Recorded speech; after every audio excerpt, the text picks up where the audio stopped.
Hello everyone, welcome back. Well, it's been a while. Yeah, uh, more, close to 60 days to be more precise.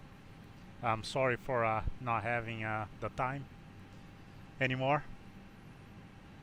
Uh, but yeah, it's pretty late here. It's 1:41 a.m. local time. But let's try to get something going here. I decided for return flight here to be one of the Alitalia's Russia extreme tour. So I hope you guys enjoy. I haven't flown the Airbus in quite a while, but I'm sure it's gonna be okay. I'm more worried, to be honest, with the streaming software and all the settings more than anything. Flying the plane shouldn't be too much of an issue. But so yeah, bear with me here. If something goes wrong with the stream or something doesn't look quite right, I'll do my best. Thank you. Sorry for the time of the stream too. I know this is not a good timing, but yeah, I hope you can watch the VOD later on. Anyways, this will be leg number 5 on our Russia tour.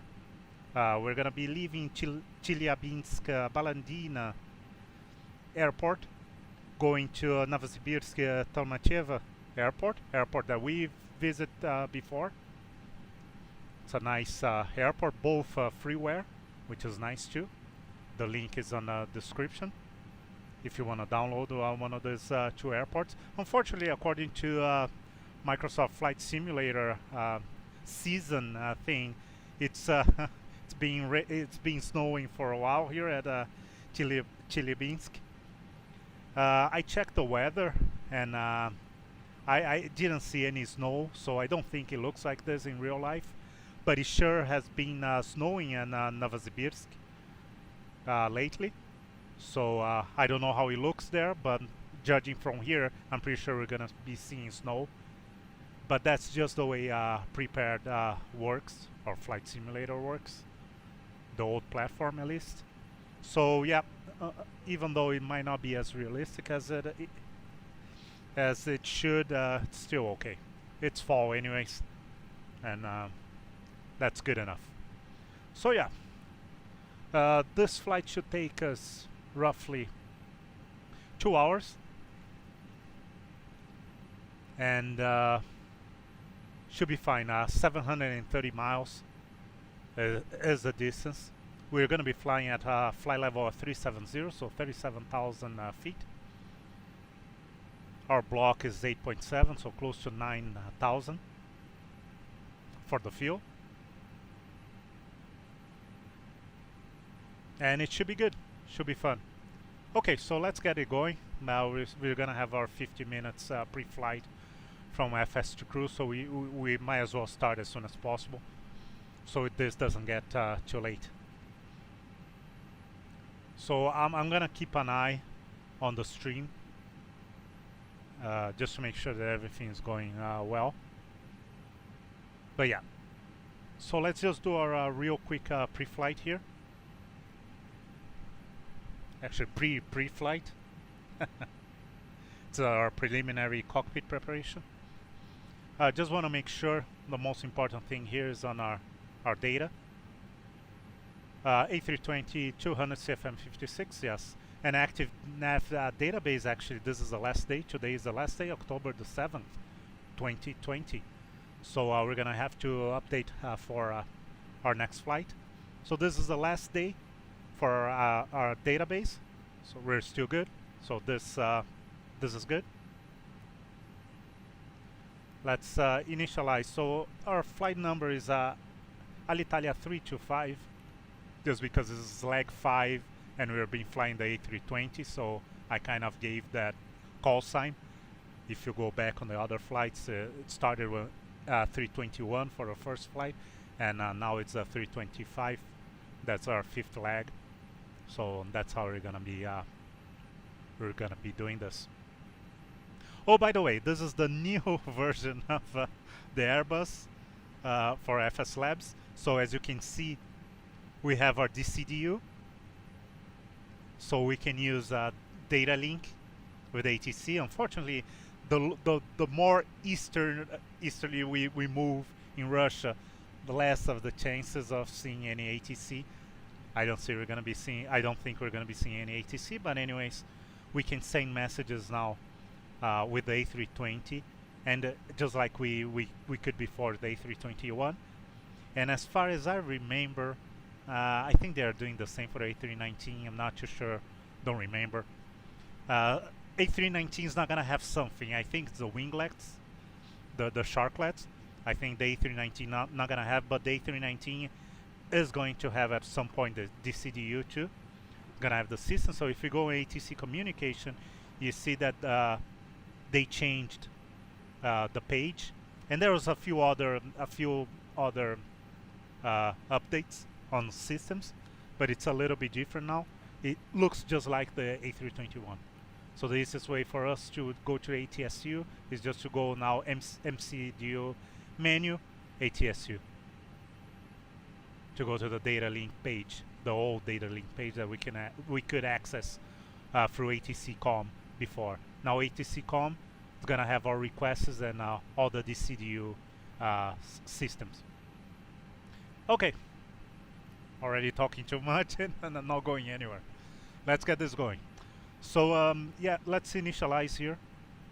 Before that, actually, let me just turn all this on. I hope I don't forget nothing here. It's this is gonna be it's gonna be interesting. So we want this on. I just wanna maybe start the pre-flight. Maybe.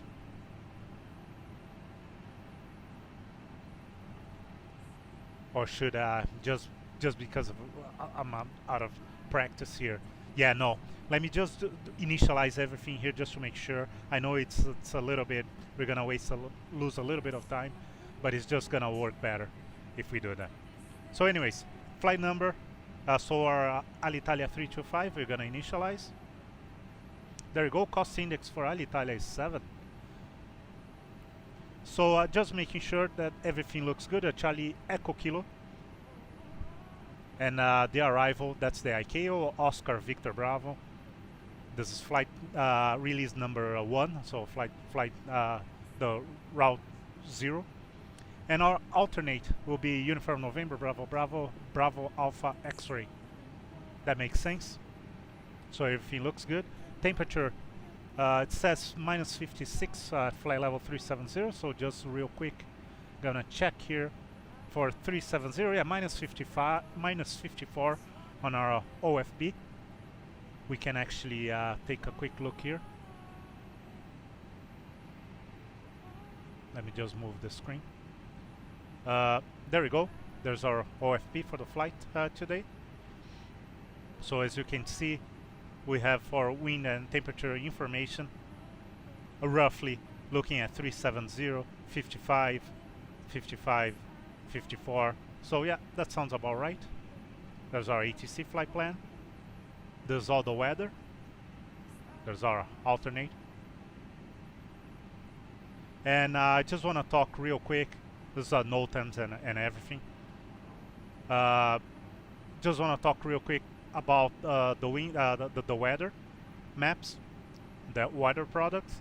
So as you can see, we're gonna be leaving in Chelyabinsk and going to Tolmachevo, Novosibirsk.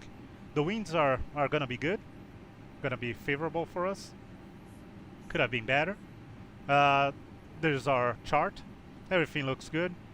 I don't see any issues weather-wise. There's another wind chart here for flight level 370. So as you can see, the winds are reasonable, are good. We're gonna have lots of tailwind here, and it's not extremely strong. 35, 40, roughly 35, yes. So yeah, it looks good. Same thing, flight level 330, so, and that's for flight level 410, and flight level 190 for our destination, for our area once we once we are approaching the airport. So yeah, everything looking good. Everything's looking good. I don't think we're gonna have any issues. Looking at Navigraph here real quick before we start everything. The reason why I'm doing this now, like I mentioned before, is just because I'm out of practice. I don't want to have, right? So we usually get this going at the same time with the other stuff going on. I just want to take my time just for this first flight. I just don't want to rush anything. Anyways, this is Chelyabinsk airport. It's pretty straightforward, just single runway. We are parked right now at, yeah, see, there's something that I don't think it matches here. We're supposed to be on stand number 8, and if you look at stand number 8 here, we should be facing the runway, which we are not. So I think they actually changed the layout. As you can see, we're parallel to the terminal, so it doesn't make much. It doesn't match what's going on right now. The revised, modernized version of the airport, but that's okay. We're close to taxiway Bravo Echo here, so that's what it matters. It's not that it's busy here, anyways. So we're gonna be using runway 09er. At least that's what it was before when I was planning. So what we're gonna do probably is we're just gonna exit. Actually, we should just taxi. Yeah, let's just exit on Echo here and turn left. Take a left on our main taxiway 1 here and hold short on Charlie. We're gonna backtrack. We're gonna use the whole runway here. So we're gonna be backtracking here from Charlie and go from there. So that's that. Pretty straightforward. Our departure seat will be UTAB 1 Echo. Pretty straightforward too. As you can see, it's a runway heading 090, at least 090. I don't want to say runway heading because I'm not too sure. But we're going to be departing on a heading of 090. And for LERD 1 Echo, which is not ours, we're at or above 1420, we're supposed to turn left. But here it's going to be different. We're going to have a waypoint Charlie 101. Once we hit there, we turn left 060 all the way to Utabi, and we have to be at or above flight level 80 at Utabi. So pretty straightforward departure, nothing too fancy. If we need to come back, we're going to be shooting ILS 09er, ILS Zulu 09er. So once we take off, if we have to come back, we're just going to turn left and hit the initial approach fix here, Charlie 304, and follow and shoot the approach. The weather is good, so if we have to come back here, we shouldn't have too many issues. Regarding the flight plan, here's the flight plan. As you can see, we're going to be at the Ekaterinburg FIR and Novosibirsk. If I'm not mistaken, on VATSIM, I thought we were supposed to hit Samara, but I could be wrong. I could be wrong. I'm just gonna double check here, just real quick. Just give me 1 second, I'm just loading.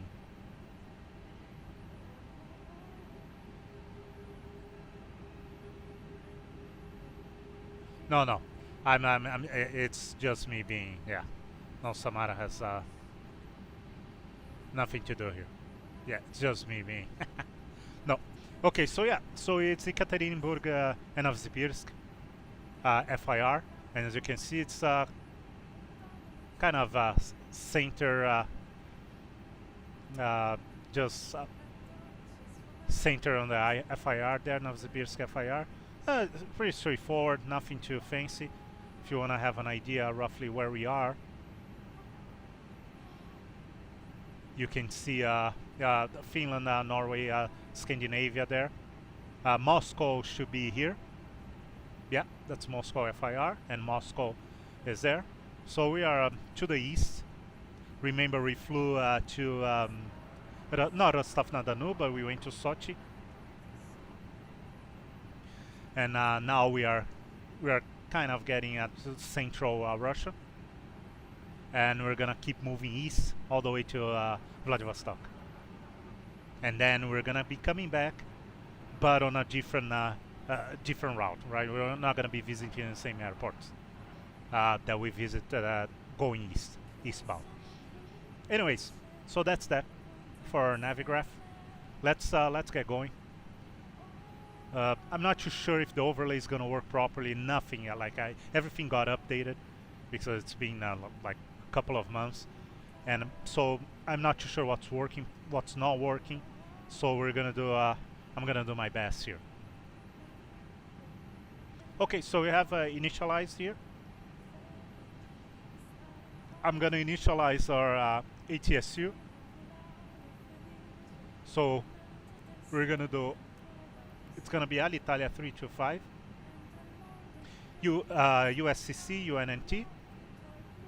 Estimated time on is saying 148. There's our captain.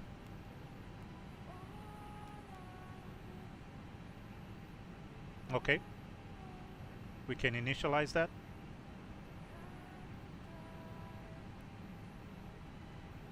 Okay. Now block is 8.8. Okay, so I said 8.7, but they rounded up to 8.8. Taxi 110, trip view 4542. I'm just gonna double check with our flight plan just to make sure that everything matches. So trip 4542, yeah, that looks good. Our standard, our departure will be, it's not gonna be 8 anymore. We're gonna call it 8:50. Actually, I'm gonna wait until we actually hit. We actually should do this now. Let's start the pre-flight. Yeah. Okay. And at the same time, let's request the boarding.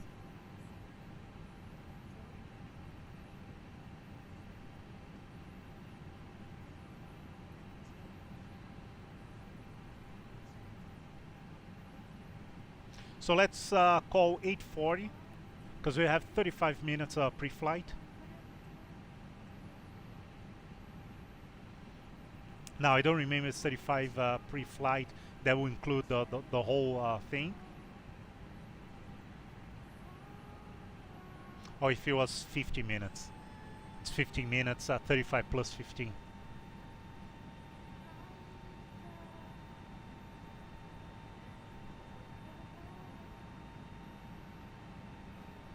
Let's do 8:40. Oh. Already had it. Yeah, let's do 8:40. There's the bus. Let's send, and I'm gonna write it down here. So our revised departure time is 0840 Zulu. We have a flight plan already going on. I'm just gonna change the time on VATSIM. Okay, refiled. 8:40. That looks good. Okay, so that's that.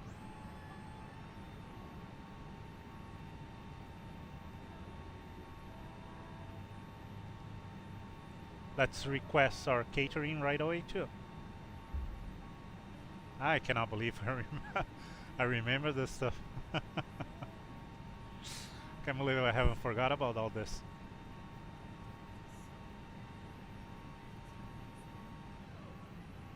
Okay, there you go. Our slot notification, our first notification here, coming from the company. Yeah, looks good. No delays. Very good. Okay, press recall. Yeah, everything looks good.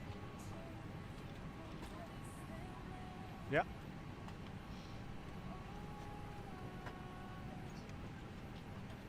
Okay, just real quick.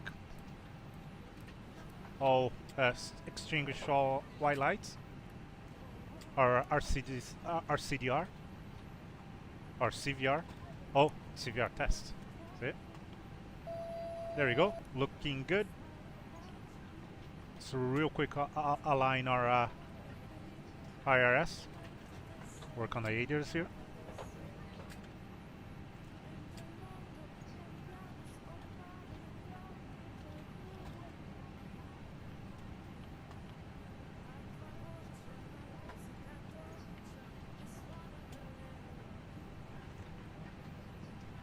Okay, looking good.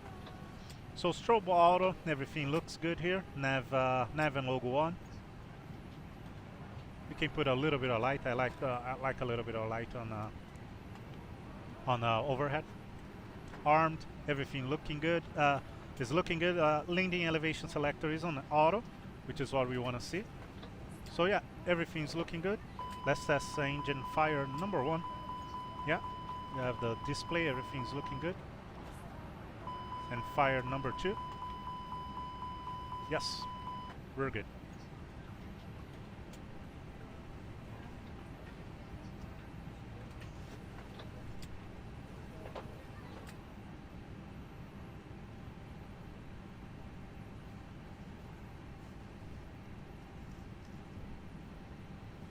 And there's one thing, just one little thing that I forgot regarding the stream here, so just give me 1 second.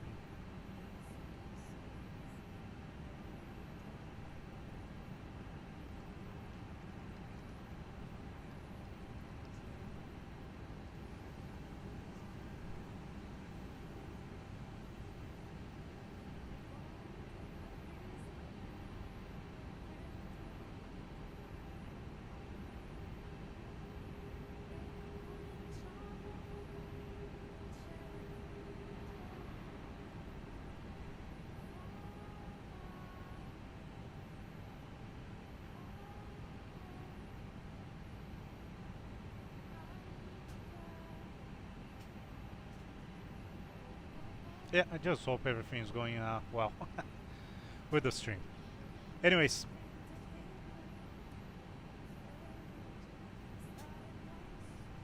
so that's that. Everything looks good.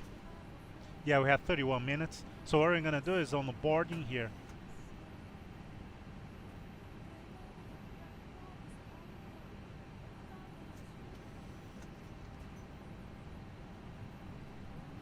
What was how long it would take? It was 20 minutes before. Is that what it was for boarding? I don't remember. Let me see if I have here. Yes, 20 minutes. So 31, so in 11 minutes.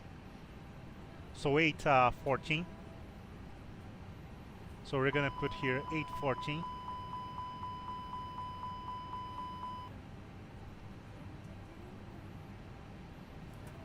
We're gonna request our boarding. So now we don't have to worry about that anymore.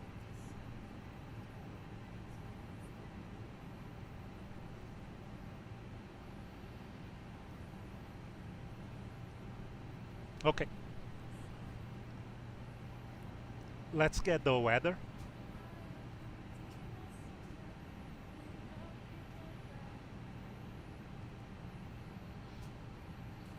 Let's get the weather right away since we don't have ATC online.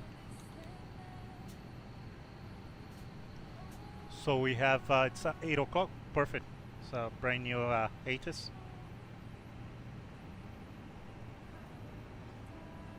So 020 at 5 meters per second. That will be roughly 7 knots. Good visibility, fuel 3000. It's okay, temperature is +4, dew point -3. QNH 1030. Runway 27, we have their information, and that's yeah. I was actually using runway 09, but now that the winds have shifted, we're gonna be using runway 27, or we're gonna have to rethink our departure here, or can we use the same? No, we cannot use the same. Still gonna be UTABI, but it's gonna be a different one. gonna be 1 Foxtrot instead of 1 Echo. So yeah. So we're changing to runway 27 now, 1 Foxtrot.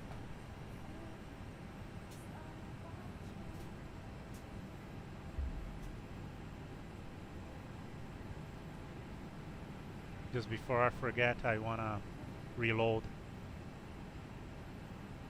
There we go. Okay, so runway 27. Everything's looking good. Yeah, it's pretty straightforward. Let's put our QNH right away. 1030. Okay. This is gonna have us. It's gonna give us a better idea of what's going on here. Okay. So just real quick, gear is down. Thrust levers are on idle. Flaps, everything looks good. Spoilers, door is unlocked. Our cockpit door here. We have pressure, an accumulator, and parking brake is on. That's all we need to see for now. I'm just gonna move the seat real quick. We're gonna need. Oh, and of course, engine off and normal. Our first officer just turned the parking brake off because we have the chocks on right now. So we're good to work on our flight plan here. So let's take a quick look here on the flight plan. So you have our departure is going to be runway 27 now. Actually, I need to change the ILS too if we have to come back. It's going to be ILS 27. Okay.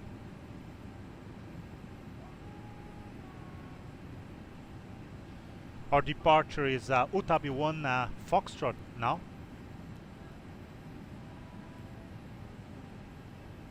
There we go.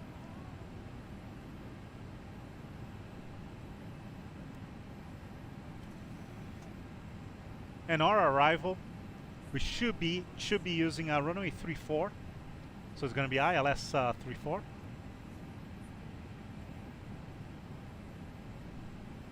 Colon is the transition, and the star will be Golf Victor 34 Delta. Golf Victor 34 Delta via transition is Golan. Okay.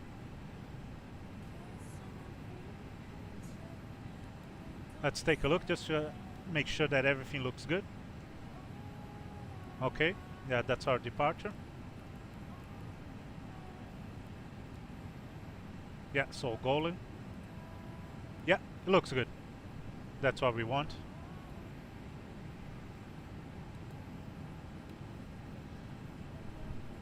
So that's that for our flight plan.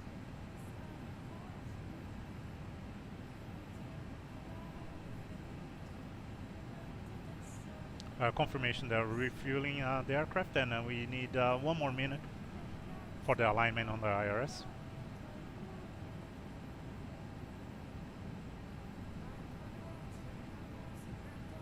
And we have all the other data that we're still gonna have to input, of course.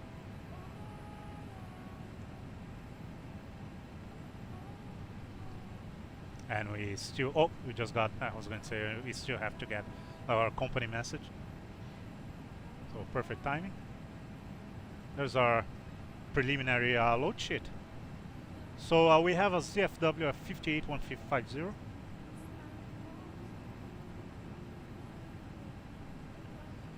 A takeoff weight of 66840.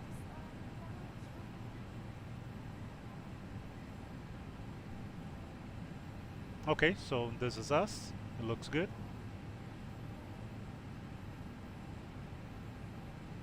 Our underload. And our Mach is 32.3 and 30.2.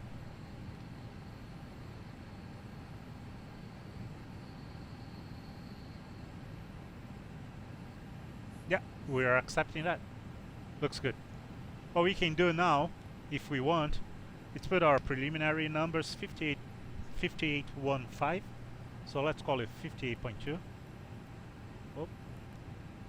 My joystick stays in the way of the MCU on the screen here. I have to guess. And 32.3. And our block is 8.8.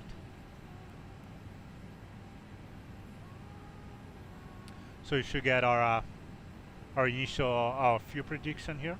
So 2, 1.9, 2, 2, 4.1. Yeah, that looks good. We're gonna be revising. We're gonna be reviewing, actually, not revising. Well, we will revise the ZFW and a Mac and a takeoff weight too. But we will be reviewing. Another thing that I forgot to check is ground temperature. That makes sense here, but it does. That's the meters. I'm back. No issues on the walk around. The meter is saying +4. The MCDU here, the system is telling us +3. That's close enough. That's good enough. Okay, so just reviewing here real quick. We're gonna be now we're gonna be departing runway 27, so it's a little bit of a change. What we can do is we're still gonna exit here, turn right on the main taxiway, and left on Alpha. We just won't need to backtrack anymore. It's just by the threshold there, runway 27, so it's a little bit easier for us. And the departure now will be UTAB 1 Foxtrot. So 270 at or above 1400 or 663 above ground, above airport elevation. We're going to be turning right to intercept the Charlie 407 waypoint, and at or above 8000 we want to be, or fly level 80. Then we're going to be turning right on 100 for 11.2, and we're going to just follow the waypoints anyways. And we want to be at Utabi at or above flight level 80, but we have a restriction here anyways on the first waypoint, so this doesn't matter anymore. This seed requires a minimum climb gradient. So for Utabi 1 Foxtrot will be 4.9 degrees, 4.9% correction, up to flight level 80. So 4.9 we have here, depending on our ground speed, so let's call it a ground speed of 250. We need at least 1,241 feet per minute on our vertical speed, which is the security and safety checks are all done. Are you good to start boarding? Yes. Okay. Which is more than it's pretty easily attainable on the Airbus. So this shouldn't be a problem. We just have the worst case scenario, you want 1500 feet per minute, which is, yeah, that won't be a problem. But this seat does require a minimum climb gradient. Anyway, so that's that for our departure, revised departure. We're gonna start boarding pretty soon. I made a mistake and selected the wrong services here, so we are watching Tolmachevo, which is our destination, Novosibirsk airport ground crew. But yeah, I'm sorry about that, but it is what it is now. Anyways, well, we can real quick here and prepare, make sure that this is VOR. According to which we never talked about it, there's a minimum 8,000, so we're gonna put initial climb 8,000. And then we go from there. Just doing the preparation. Oh, another thing that this added, that A321 added to, is a closed circuit internal TV here, so we can actually watch. There's a camera behind the cockpit door here, pointing towards the back of the airplane. We can watch our guests boarding. But anyways, yeah. So this display can we can switch this to the camera here, which is a cockpit entry camera. and we can actually cycle through some of the different cameras in the inside the airplane. But anyways, just because I saw it, and I thought about not mentioning. I don't even think we ever done this on the A321. It's just not important for the scope of the flight simulator. And there's our guests arriving, so the boarding should be beginning soon. Meanwhile, I'm pretty sure we are on top of the game here, just waiting for our numbers so we can request our performance for the departure.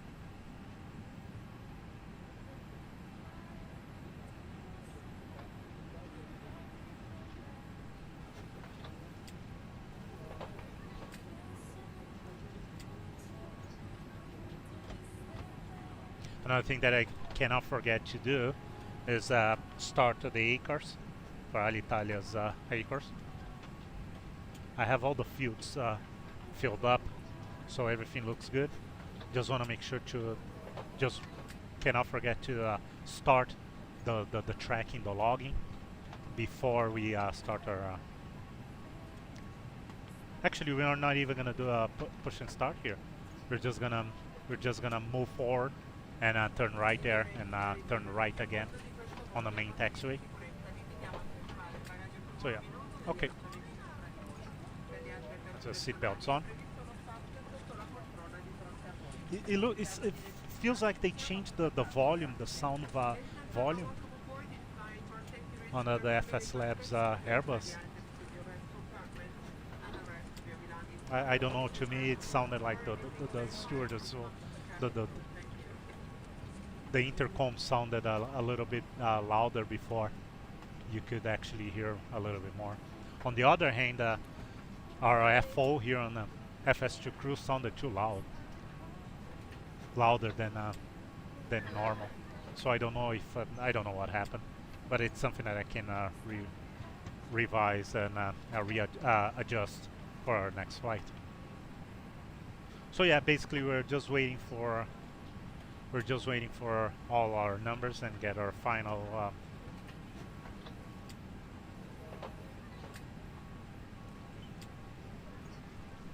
punching the final numbers, do our takeoff briefing and everything else.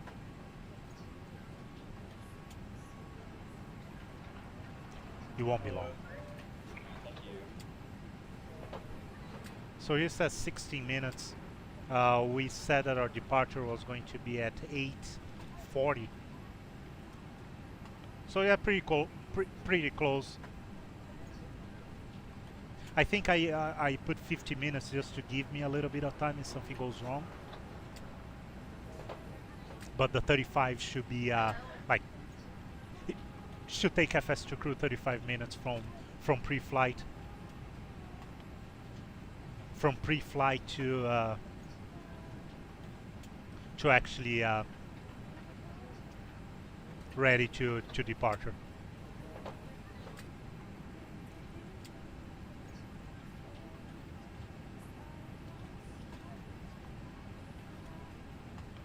So 8:19, you can see the clock there.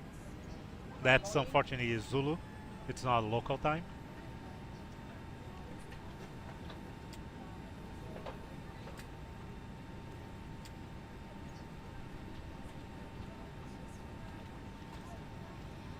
I'm right next to her.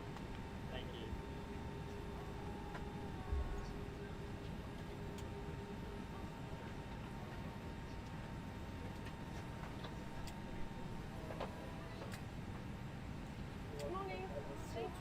So yeah, we should be getting our numbers pretty soon.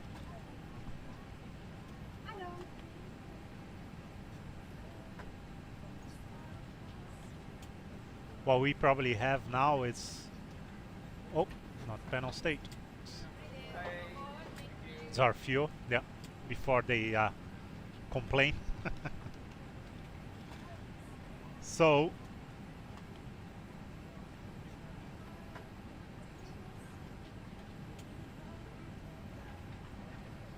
oh, it's I don't remember now if it's liters or Anyways, 2.6 and 8.7, so that will be 6.1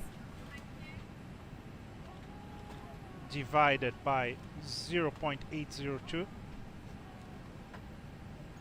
7606. 7606. So let's send our fuel report.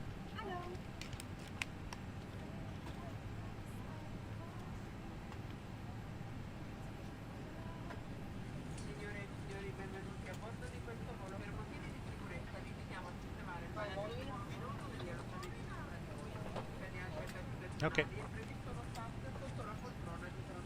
So that's of course going to be included in our final load sheet. Confirmation of fuel quantity and passengers on board. Unfortunately, since we are not in the gate, it takes a little bit longer to board because we need 2 buses. But that doesn't really matter. We still have to get this. We still need still have to wait for the numbers and everything.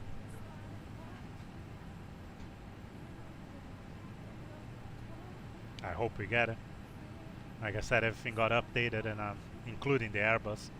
This is the first time that I'm flying the new Airbus. I'm glad I don't have to venture myself on a DCDU, because I don't remember very well how to do everything. Well, it's pretty easy to figure out, but it's easier to. It's better to try to keep it simple right now.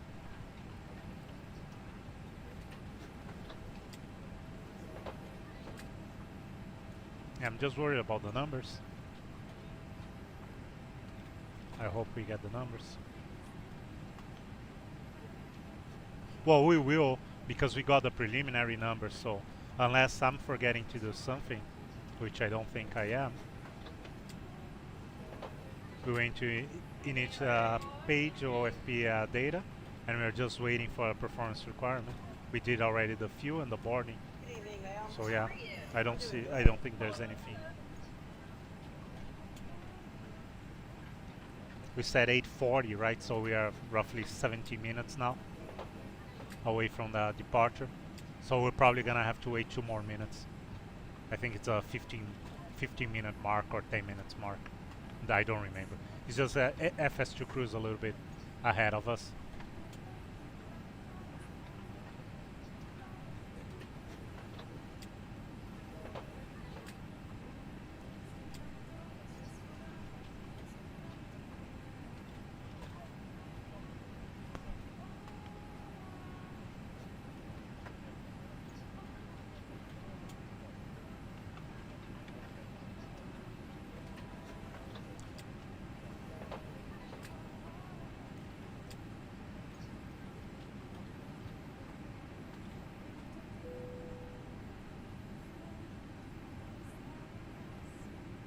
So we'll see. If you get at 8:25, it means it's 50 minutes. I know some companies have it hard-coded. The time that you get the final paperwork to simulate the procedures and the real life procedures. So I know British Airways is one of them. That's why you always get when we're flying British Airways, you always get the papers at the last minute, because that's how it works in real life. And I know it's hard coded. FS Labs, it's just amazing the amount of detail that they put. It is just absurd. Well worth the money, if you are looking for realism, of course.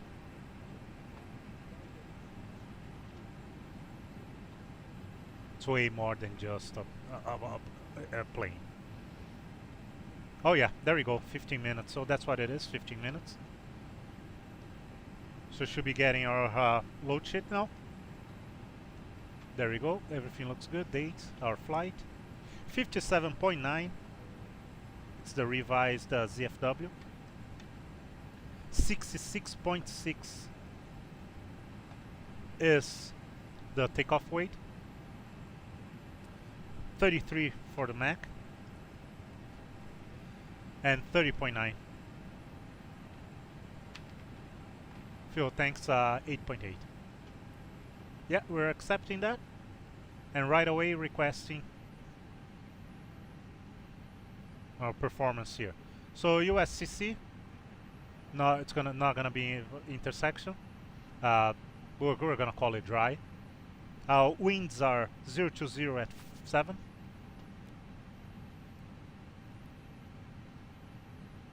Temperature 4. QNH 1030.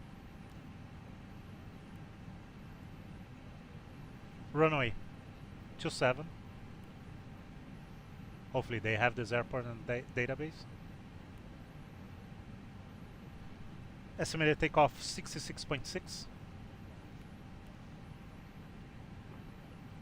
Mach is 30.9. Config 1 plus F. Let's send it and pray. Okay. Now we wait. We're also gonna have to set up FS2 crew here.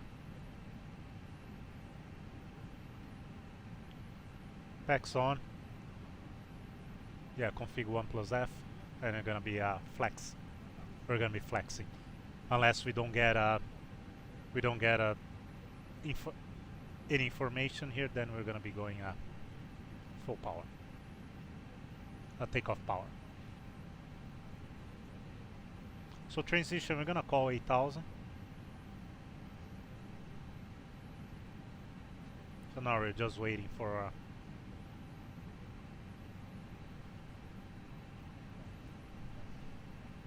hopefully the boarding and everything went well. Yes, they already moved out.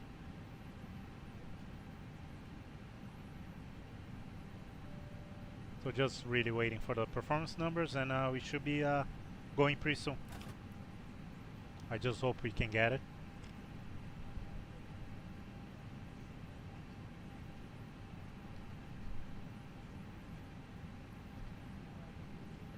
Well, we have a company message, which is good or bad news. We'll see. It's good news. Okay, performance numbers. So I see runway 27, winds 2 tail. Is it 2 tail? Oh yeah, it will be range 27. What time is it? 28. Yeah. I was going to check the meter again, but anyways.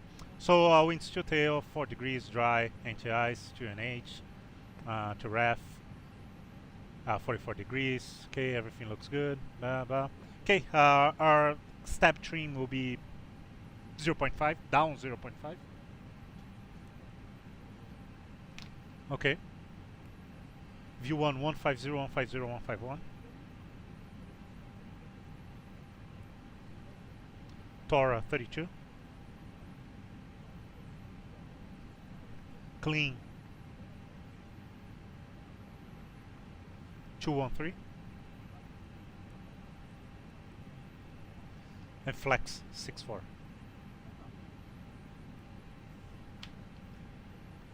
Beautiful. Happy with that. Let's add the numbers on MCDU first. 150, 150, 151.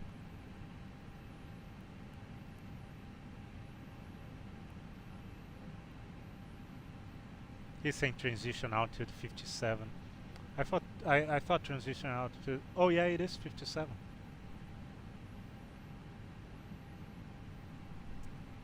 Transition level is 80. Yeah.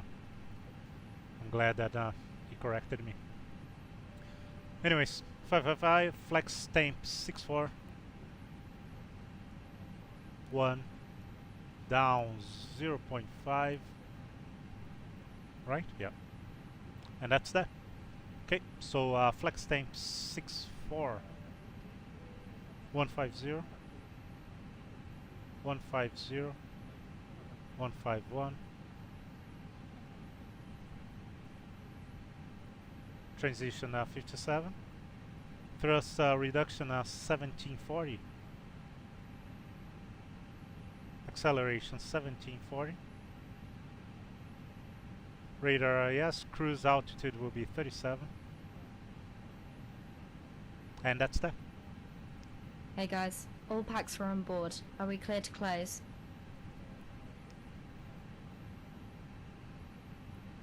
Thanks, will be a short taxi.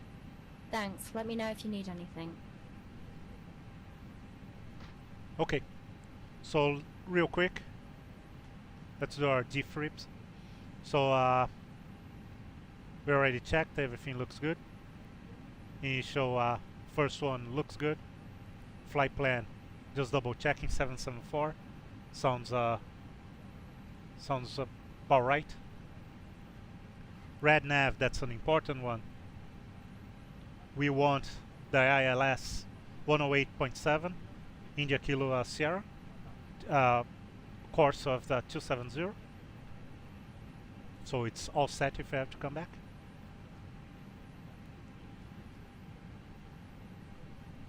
Let's revise our ZFW 57.9 with a Mach of 33. There we go.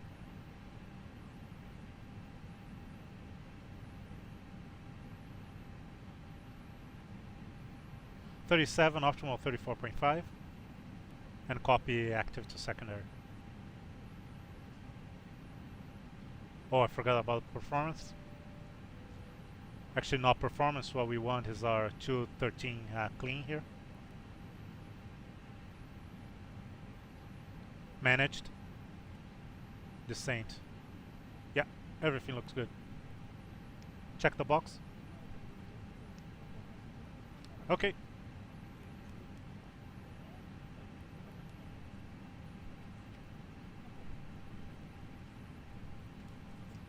We should be good.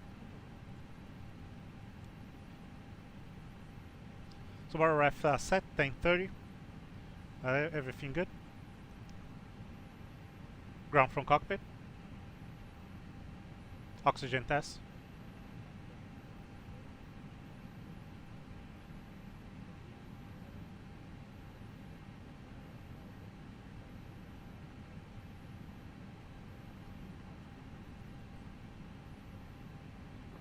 And I just realized that because OBS updated too, the headphones weren't online, so you haven't been hearing the FO or nothing.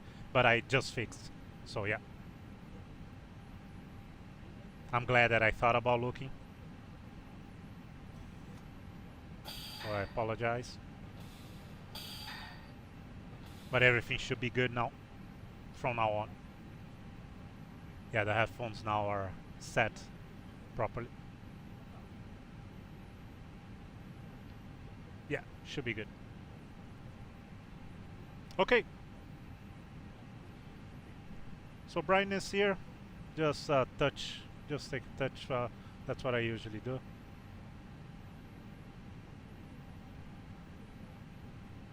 Landing elevation should be auto. Yeah, auto 400. So looks good. You can state as everything looks good, normal. Are you ready for the takeoff briefing? Ready. So we already talked about it. Any questions? I'm good. And I just wanted to confirm that you can now actually hear the FO, and you can. Okay, everything looks good. Revised, we did our defrips. Everything is looking good. We're good to go. Fuel on board, this looks good, 8740. Revised everything. Before start checklist. Cockpit prep. Completed. Completed. Gear pins and covers. Removed. Signs. On auto. ADIRS. Nav. Fuel quantity. 8740 kilograms. Takeoff data. Set. Baro ref. QNH 1030.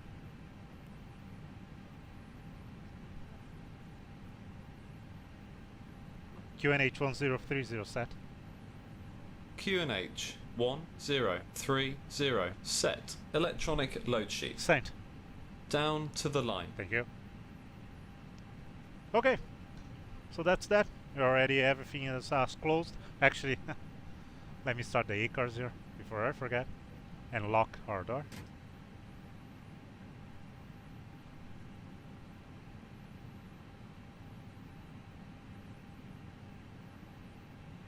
There you go. So this is it. 22.8. We're on 22.8, right? Yeah, 22.8. We're good to go. And monitoring 21.5. We can actually get this receive 21.5 too. It won't happen on a VAT sim, but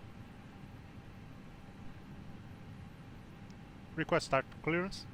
Ground. Good afternoon. It's Alitalia 325 requesting a start clearance. Okay, cleared to start. Alitalia 325.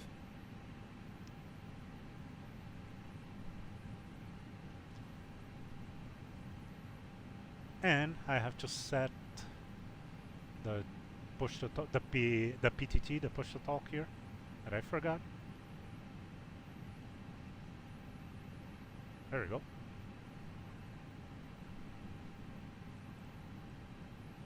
Chelyabinsk traffic, good afternoon. Alitalia 325 A320. Right now it's tank number 8. We're going to be starting our engines and be taxiing pretty shortly to runway 27. Any traffic inbound Chelyabinsk, please advise. Alitalia 325, thank you. Okay, we're good to go. Okay, windows and doors closed. Cabin crew arms, lights and cross check.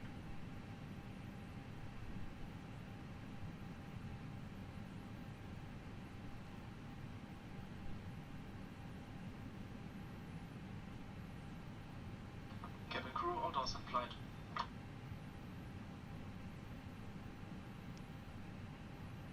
Okay, everything is on. Beacon on. Thrust levels, levers are idle. Accumulator pressure is still good. We have parking brake on.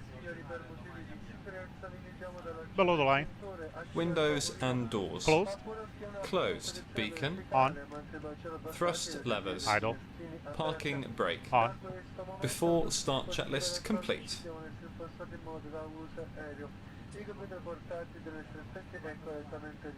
So we can just start our engine since there's no pushback from here. Let me bring this down a little bit. There we go. Okay, so we can just start our engines. I just want to make sure APU bleed is on. We're good to go.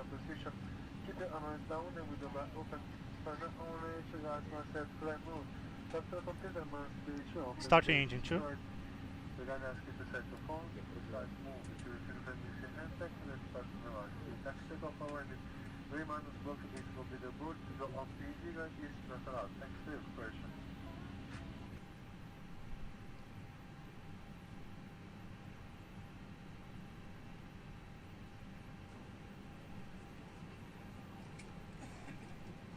Signore e signori, desideriamo richiamare la vostra attenzione su alcune delle azioni di sicurezza di questo aereo. Ladies and gentlemen, draw your attention on some keep on board. So just remember, we want to see 2463.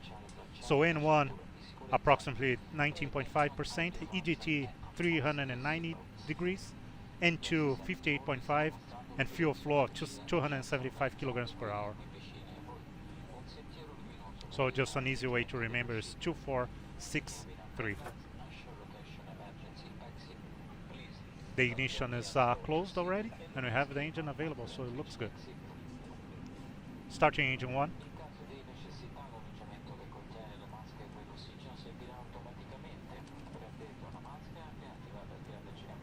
So same as usual, increase of N1. Of course, the temperature is gonna increase on N2. The temperature is gonna rise too, and N1's gonna start spooling. And we want the ignition to close once we reach 40, 50. I'm pretty sure it's 50, but we'll see. Now fuel flow, we have fuel being injected. I'm sure it's. I'm pretty sure it's 50% at 2 when the valve, the ignition valve, closed. Yeah, shutting down 50%. So looking good. And like I said, 2, 4, 6, 3. That's all you want to see when the engine is stable.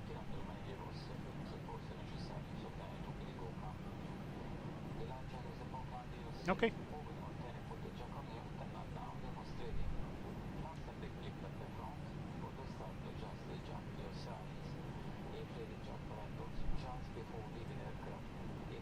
Okay, we're good.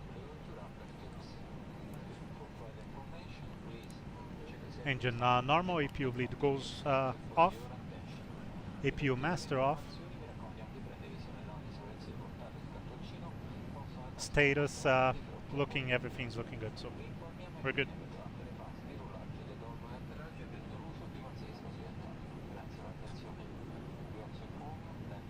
After start checklist.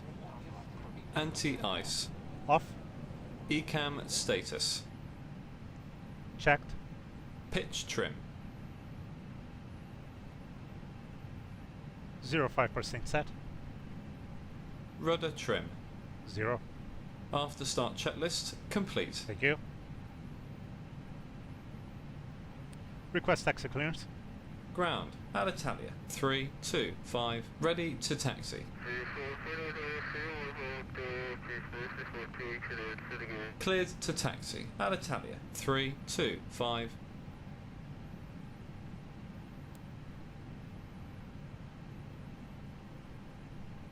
Chelyabinsk traffic, Alitalia 325, A320 at stand number 08. We're going to be taxiing to runway 27 via main taxiway 2, right on Echo, right on main taxiway 1, left on Alpha. Any traffic, please advise Alitalia 325, Chelyabinsk. Спасибо.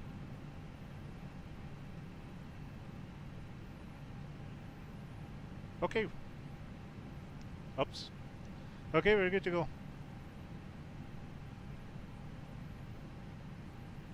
Parking brake off. Accumulator pressure goes down.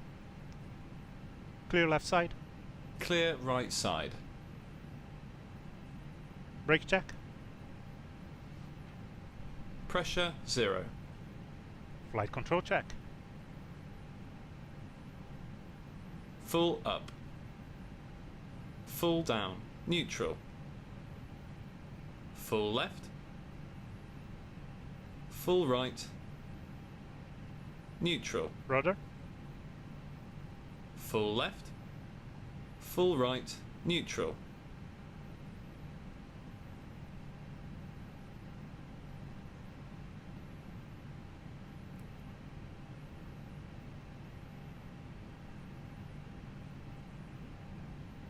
I should stop trusting when I say when I check the left side that he's actually checking the right side. He's not obviously checking the right side. If there's traffic on the right side, he's still gonna say clear on right side. The FO, the FS2 crew has no ways of knowing if there's actually traffic. So I need to start checking. I never do it. Here it's okay because I know there's no one here, but so yeah, so we're taking a right here on main taxiway 1.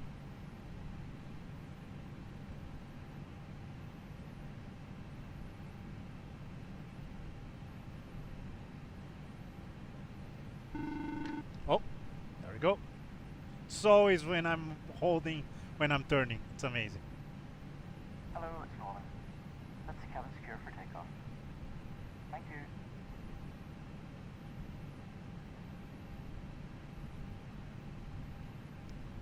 Before takeoff checklist. Flight controls. Checked. Checked. Flight instruments. Checked. Checked. Briefing. Confirmed. Flat setting. Config 1 plus F. Config 1 plus F. V1, VR, V2, flex temp. V1 150. VR 150. V2 151. Flex temp 64 degrees. V1 150, VR 150, V2 151, flex temp 4 degrees, ATC, Set. ECAM memo, Take off no blue. down to the line. Thank you.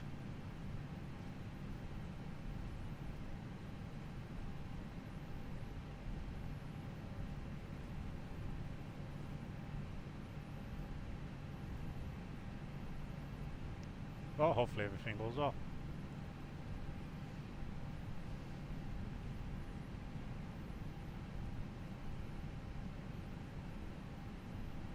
And we're going to be taking a left, of course, and holding short at Alpha here. We're only going to hold short for like 10 seconds. We've been here for a while monitoring 22.8 the Unicom, and we haven't heard any traffic. There's definitely no ATC online right now here. So we are safe to say that we are alone here.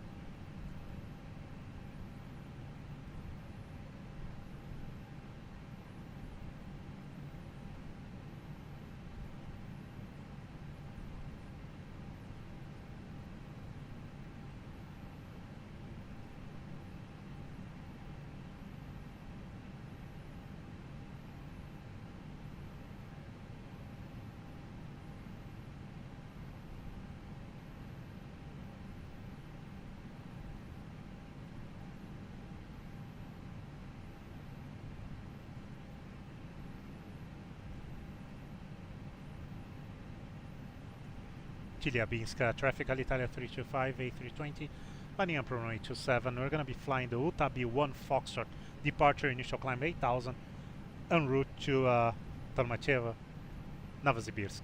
Any traffic, please advise Alitalia 325, Chelyabinsk. Спасибо большое.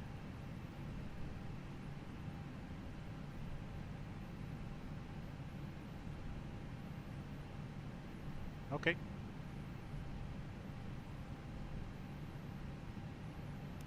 Approach path clear of traffic. There's another one that he's actually not looking to see if the approach path is actually clear enough or not. Cabin crew, be seated for takeoff. Below the line. Takeoff runway. 27 confirmed. 27 confirmed. Cabin crew. Advised. TCAS. TA. Engine mode selector. Normal. PAX. On. Before takeoff checklist complete.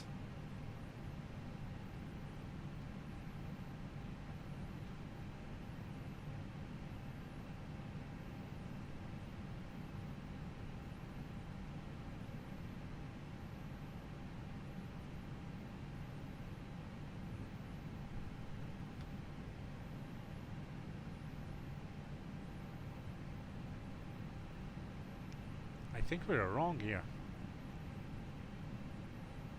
Yeah, I'm pretty sure we are. Okay. That's one problem of having too old of an old airport that doesn't match the diagram. We usually have lots of problems in Japan too. Most of those airports are old add-ons, so they don't match. I hope I'm right now. This looks like a deactivated runway, and I think the taxiway became the runway became a taxiway.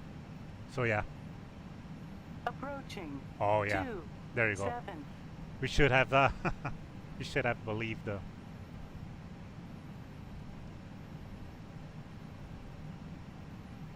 Anyways, we're there now.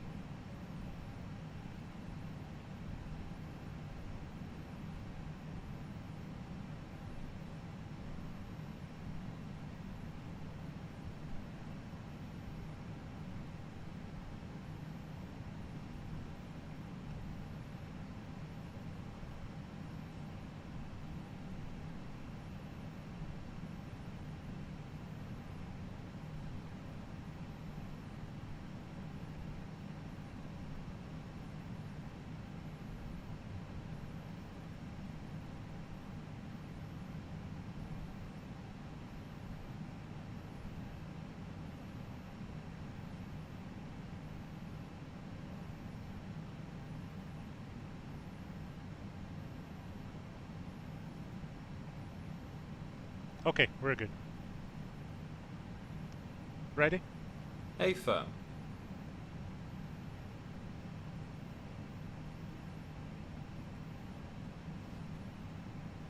Take off.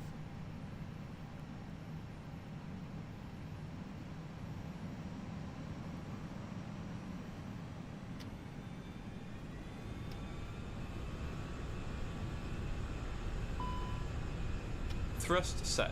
On Check. taxiway. On taxiway. Main flex 64. SRS. Runway. Auto thrust. 100 knots. Checked.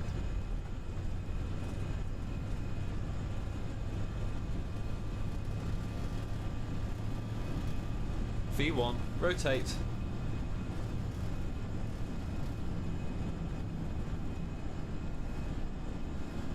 Positive climb. Gear up. Gear up.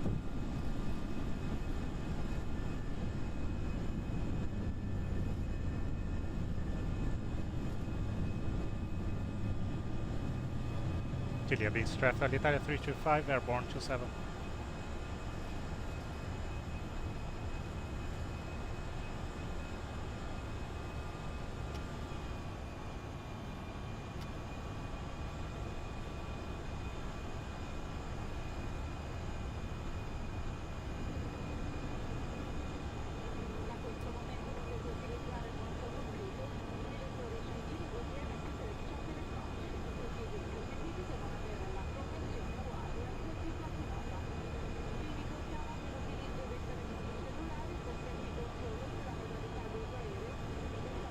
Flaps 0.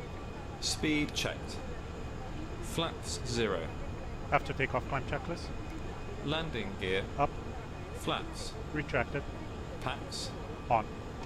Down to the line. Thank you.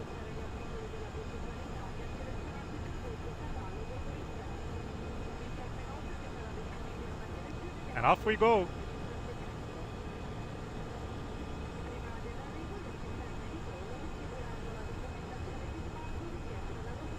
Chelyabinsk traffic, Alitalia 325, A320 airborne 27. We're flying the UUDD 1 Foxtrot departure, leaving 4,000 to 8,000 en route to Tolmachevo, Novosibirsk. Any traffic, please advise Alitalia 325, спасибо большое.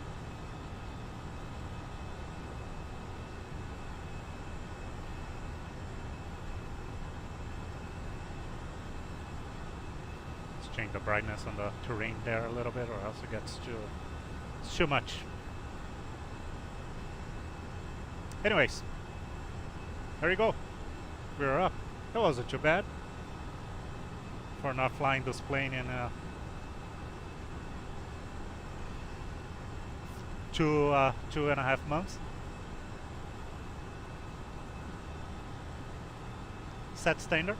Standard. Cross-checked. Passing flight level 060. Now. Checked. Below the line. Checked. Below the line. Barrow ref. Standard set. Standard set. After takeoff, climb checklist complete. Thank you.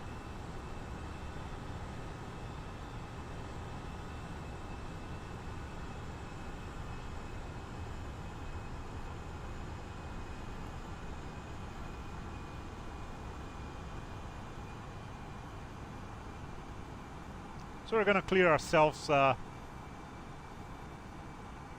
once we hit, after we pass the first waypoint here on the seed. Actually, when we get the straight here, those long leg here, we'll clear ourselves to flight level 37, straight to flight level 370. Let's just maintain 8,000 for now. Yeah, the weather is pretty good. I don't see us having any issues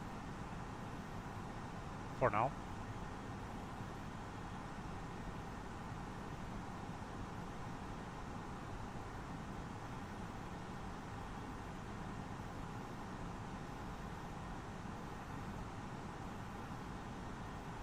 Everything's looking good.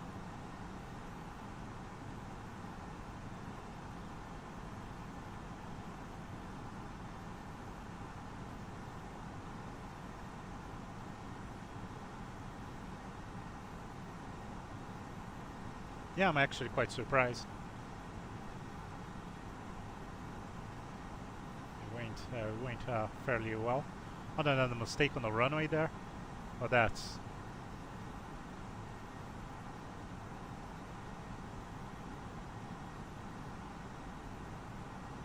was just a lack of attention, and being tired too doesn't help.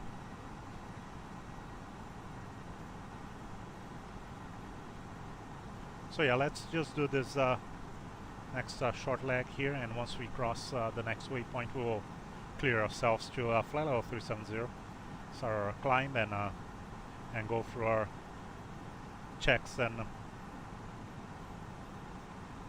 everything else.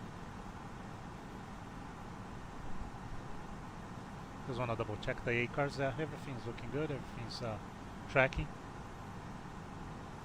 Not too sure if oh, it is true. Yeah, I forgot to look if yeah,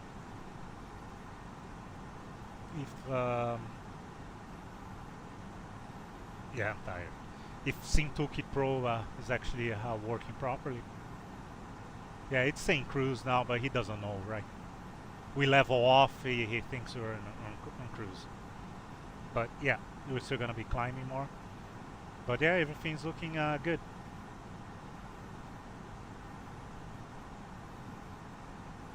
The map, I think, is moving, so that's good too. As usual, I don't know what's what people prefer in terms of the map. To prefer a more zoomed in image, even if you like the satellite or like some other kind of map being displayed. If you like to see the whole route, or if you like to see with more detail, that the ground have more ground details. I'm always. Let me see if I can zoom one more level. No, see, it cuts the, yeah.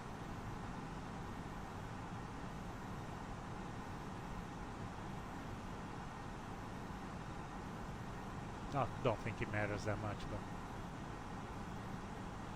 but okay. So this is a 33 miles stretch here, leg. So we're gonna be climbing from here.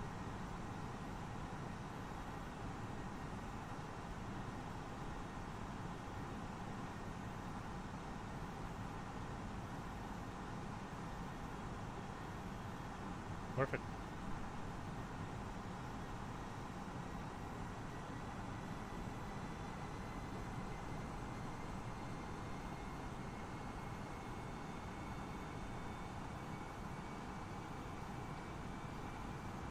So let's climb.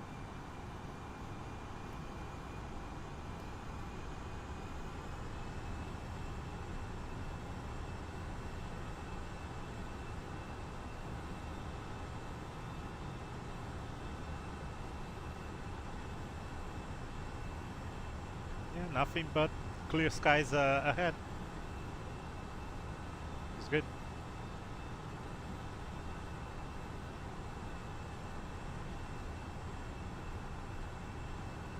We're gonna be reaching our 10,000 feet, 10,000 foot mark there, and we're gonna be going through our challenges there. Confirm seatbelts off. There we go.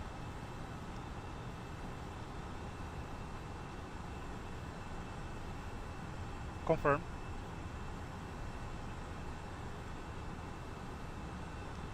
Confirm clear rad nav.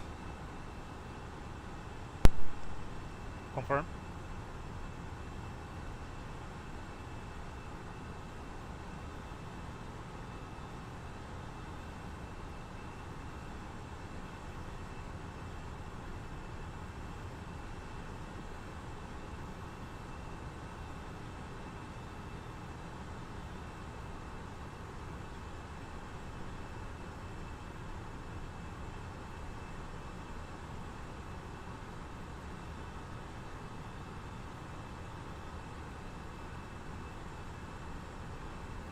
Confirm copy active to secondary. Confirm.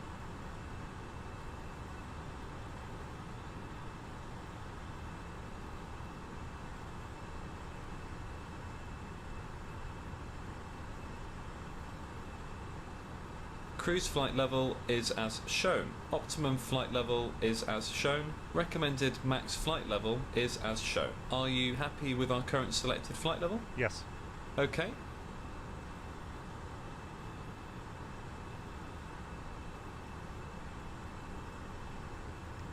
Okay, so that's that. We're not gonna use terrain right now. It's pretty flat here. Just want to make sure that the weather radar is on. Yeah, everything looks good. Everything on auto. Multi-scan is on auto.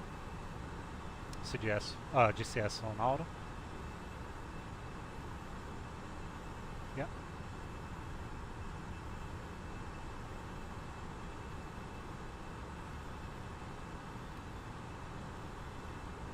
Okay, there you go.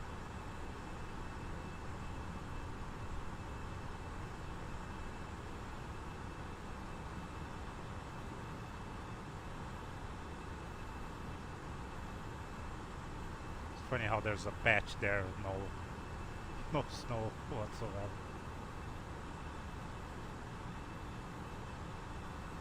I wonder what's gonna happen to the new Microsoft Flight Simulator. If the weather's gonna change. The terrain's gonna change. I'm not too sure how live that terrain actually is. You can't. I don't think you update every it's like real time traffic. You're not updating that all the time. They don't even have that information 24/7, right? So I don't know how often they're gonna be updating the ground textures and everything. I wonder if the winter, as soon as the winter starts, as it starts snowing, if it's gonna show up there or not. I wonder how long it's gonna take to catch up to real life. I wonder if they, yeah, cause if it's real world live, if it's live data, right? You can't just add the textures like here on the simulator. You just put it in winter, the simulator will replace the textures. I just wonder what's gonna happen there. I haven't tried. I don't own the software. I'm just curious if you can actually apply winter textures on top of it.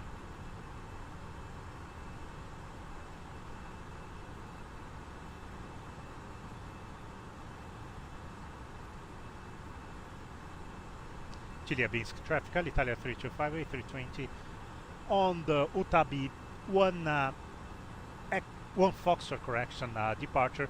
We're leaving the area to the northeastern route to Novosibirsk, Tolmachevo, leaving flight level 1905 to flight level 370.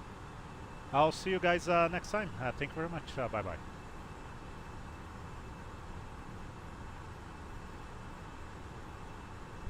Not too sure if there's anyone in the area here.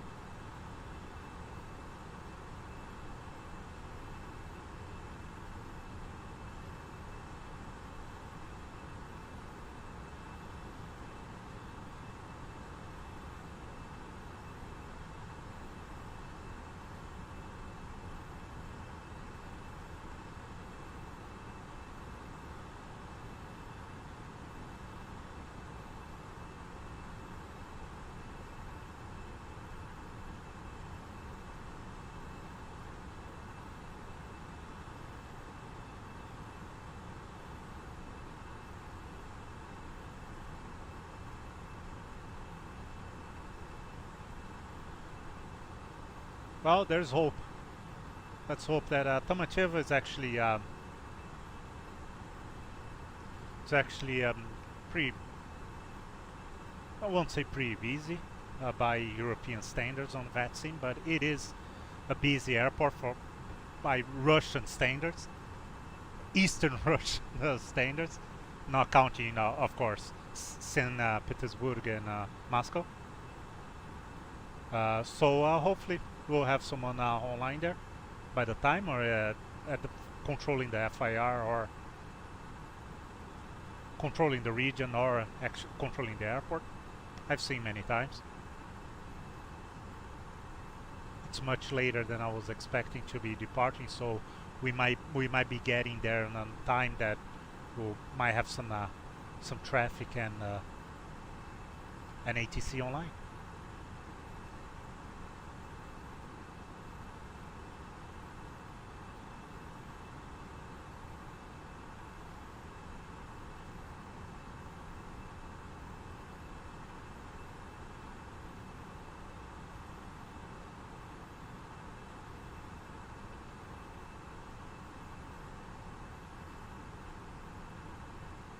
We can also, oh, see, I'm so used to a push ATC com, but this one is better now, MCDU menu.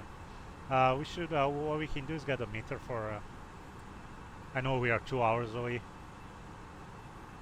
but I have an idea what's going on there. So 9 Zulu, so 6 minutes hold, 340 at 5 meters per second, so roughly 7 knots.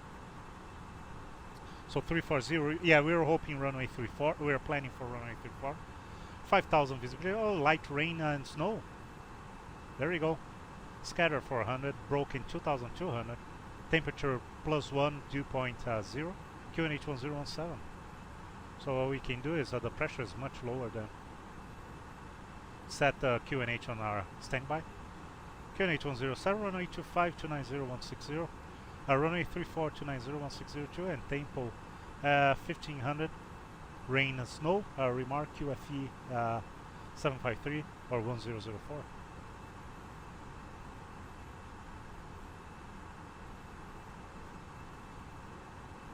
Okay. So yeah, 340 at 7 knots. It's raining, snowing, and broken 22. So we have a ceiling at 2,200. Pressure is 1017. It's much lower than here, but it's not a low pressure.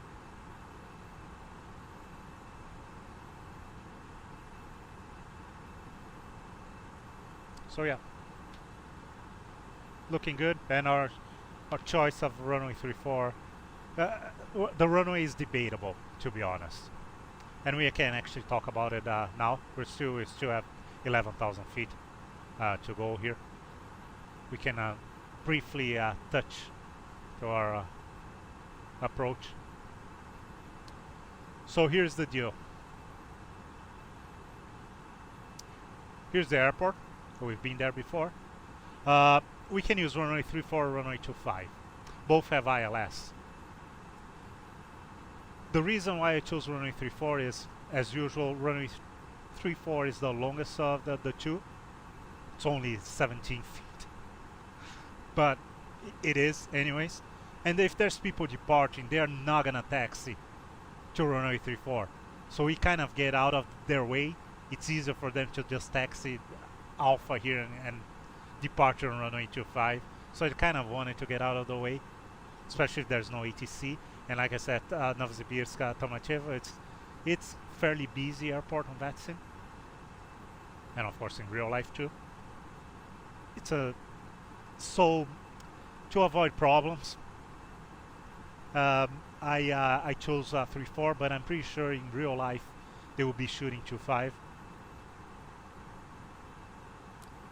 Right? They will be shooting. I'm pretty sure 3416 is just when it's pretty busy and they want to do a dual runway operation there.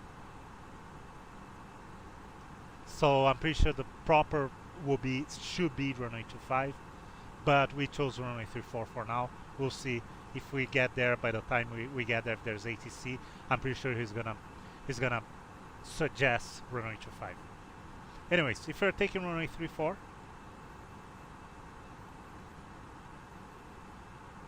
let me just reload here. Just want to make sure that we have the latest and greatest.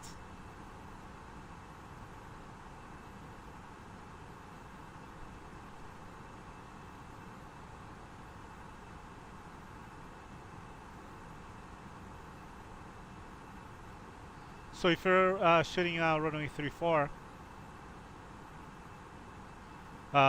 we're gonna be the star will be Golf Victor 34 Delta, which is this guy here. So from Golin, which is our last waypoint, we're gonna be going straight to Kolivan NDB here, Golf Victor. Pretty straightforward. 167 heading for 27 miles. There's one waypoint. We want to be at 2670. Mandatory. 296, 2010, intercept final at 2010. The numbers are not rounded because it's all in meters in Russia. So when they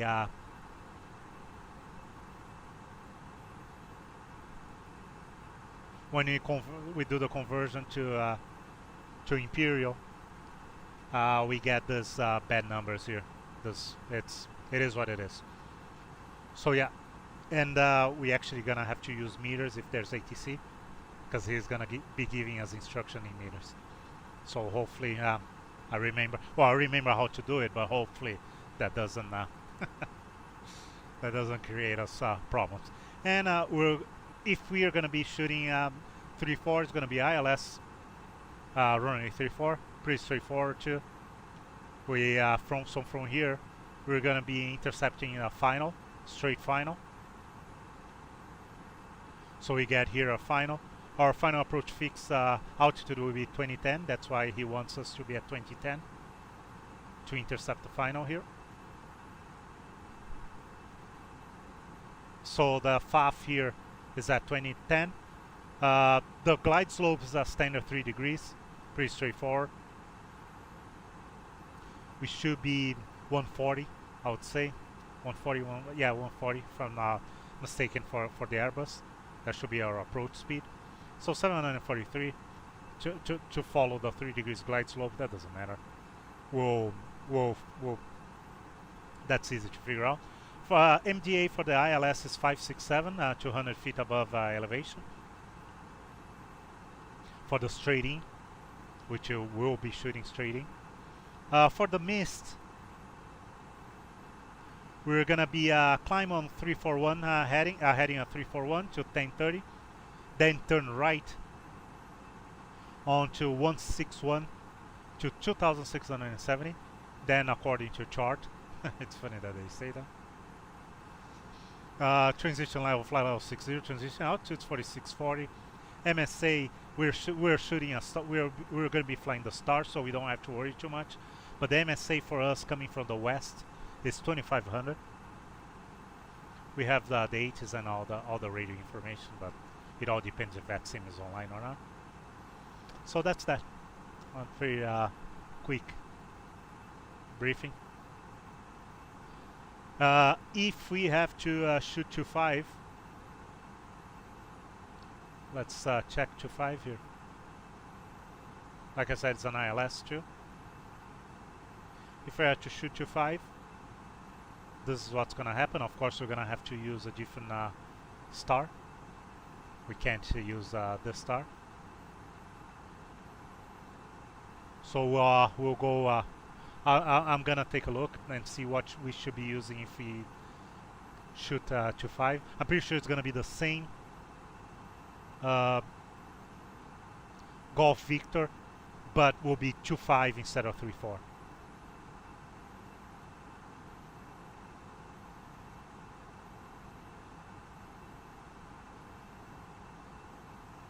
Because they have Golf Victor 07, Golf Victor 16,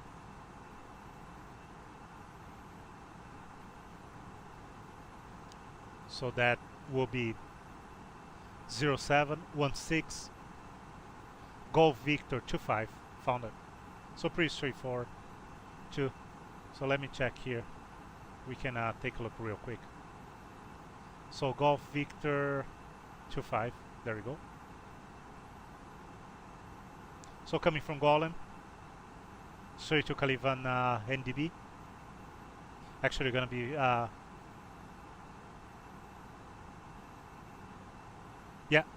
Calivan NDB, so same NDB. We're just gonna be going around on the north side of the field there. And same thing, 2010, and yeah, just a little bit of a longer star, but not a problem. It's very easy to adapt if we have to change our star and our approach.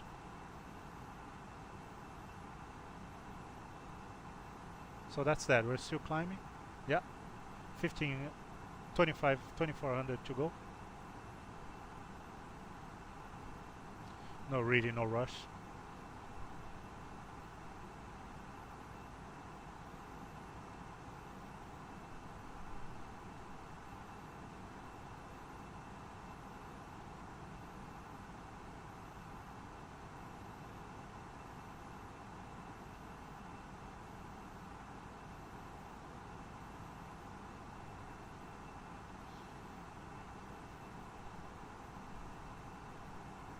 So 10:46 is a prediction for our arrival here. So 1 hour and a half to go. I don't know what the overlay is saying, but the MCD, the airplane system is, the FMS is saying 1 hour and a half.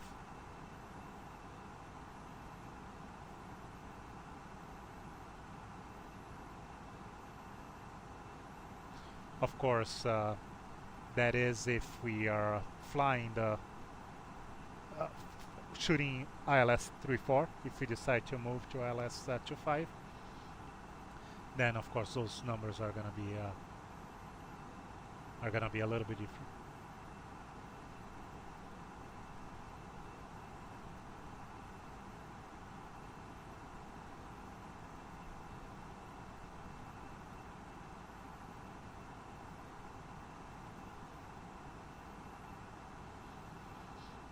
Oh yeah, everything's looking good. Weather is good.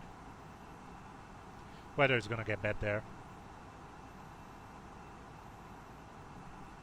but we'll worry about it once we actually get there.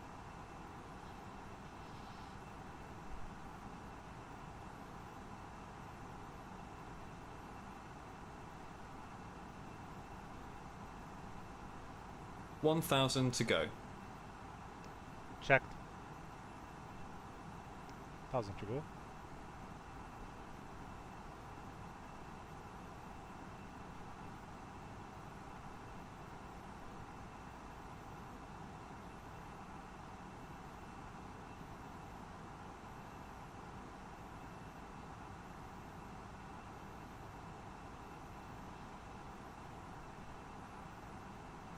So yeah, anyways, now talking. Well, actually, let me just wait until you level off at 370.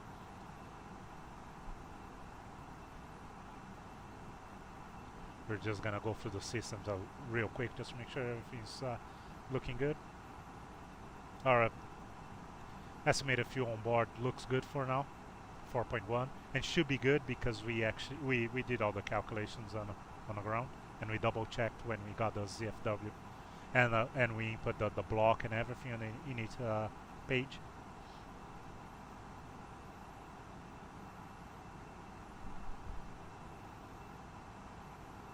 What I want to look is, actually we should cross check on the waypoint, not all the waypoints, but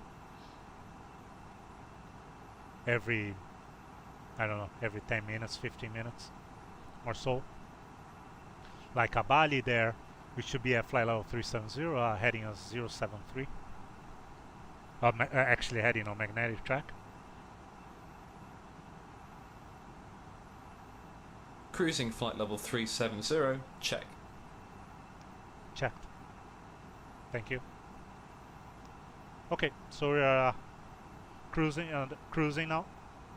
Anyways, winds that we were expecting at Abali is 331 at 36, which actually pretty close. 440, 456 for the speed, so 440 true. 440 true, 456 ground speed. That's at Abali.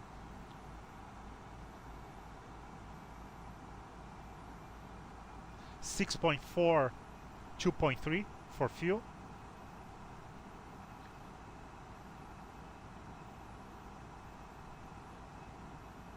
Actually, this is easier. So 6.4, yeah, let's do it like this. So 6.4, 2.3, 6.4 left on board and 2.3 burned.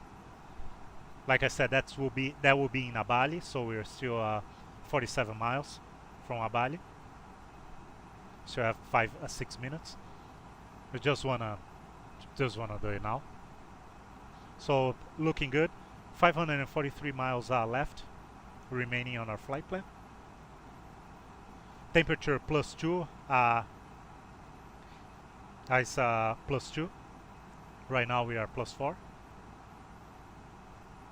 So 4 degrees above the standard. We were expecting +2, so that's that. And 24 minutes in.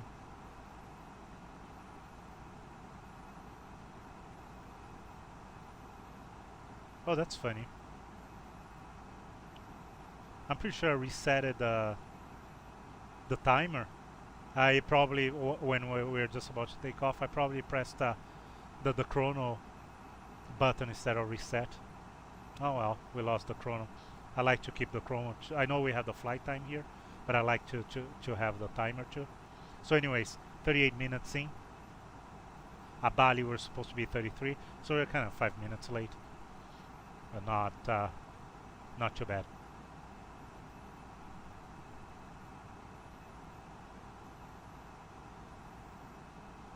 So that's that. So you should keep double checking once in a while. Actually, I can show this to you guys.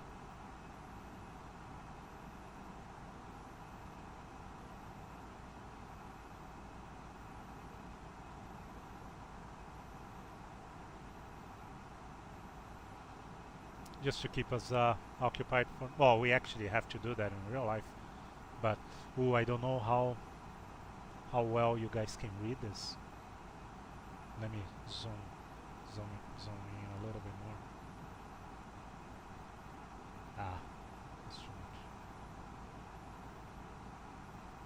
So there you go. So there's Abali. This is the airway, and when we have this information, that's the FIR. So we're gonna be after Abali, we're gonna be getting into Tolmachevo, Novosibirsk, Tolmachevo FIR. Oh, Novosibirsk, Tolmachevo is the airport. So Abali, magnetic track 073, altitude we should be at flight level 370. MSA and ISA, which it doesn't matter for us right now. MSA is 2,200, ISA is +2. That's will be our temperature. There's no frequency because it's not we're not tracking an NDB or a VOR. So we're not using radio navigation. It's just a waypoint. Wind speed and direction. So 331 at 36. True airspeed and ground speed. True airspeed 441, ground speed 455. Lag 71 miles, remaining 543. This is the position, the coordinates. Fuel remaining 6.4, used 2.3. And this is estimated time for the lag, 9 minutes, and the total 33 minutes. So what you do in real life is you have these fields to input the actual. This is the predicted. This is when you calculated the flight plan. This is the actual, and you cross-check to make sure that you are within the parameters, within the limits. So every waypoint you have to double check. Of course, when you have a multi-crew environment, it's easy because one can do that while the other is in other things. It's pretty hard to do that single pilot on flights like this. So that's why I don't do every single waypoint. But in theory, you should be doing and writing down the actual here. So if you're familiar with real world flying, one of the pilots always have on his kneeboard the flight plan, the OFP, and he's always writing down with a pen. He's always writing down the actual times, and that's how you revise your fuel burn and fuel requirements and estimated time and everything. You should be doing that for VFR flights or IFR flights, it doesn't matter. Of course, on a flight like this, on planes like this, heavily computerized, all this information you can easily get through the computers, but you want to have old style information too in case things go wrong. And that's the thing about aviation. If you have a license, it's a given that you know how to fly a plane. Flying the plane is the easiest part. The part that you have to actually practice and train and be very proficient is on emergencies and when things don't go well. It's not a car you can just pull over. So if things go bad, you better know what you're doing.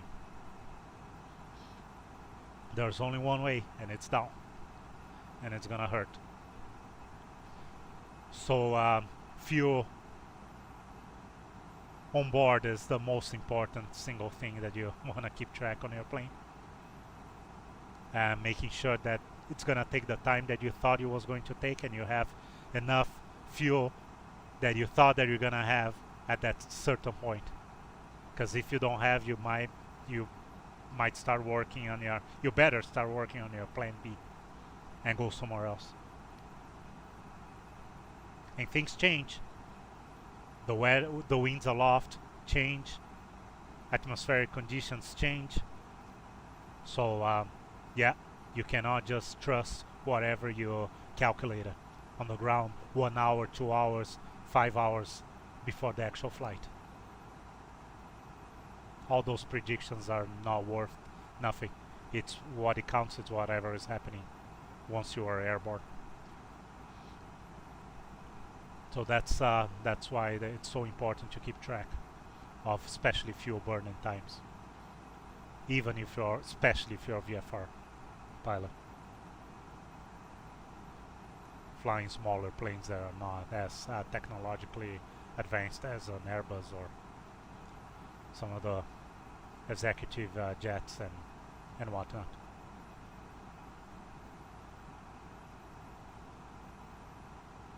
Thank God for ForeFlight nowadays. Even if you're flying a Cessna or a Cirrus SR, or actually a Cirrus will be actually pretty good technology, way more advanced than an old 150, 172, 180. But or a Piper Cherokee.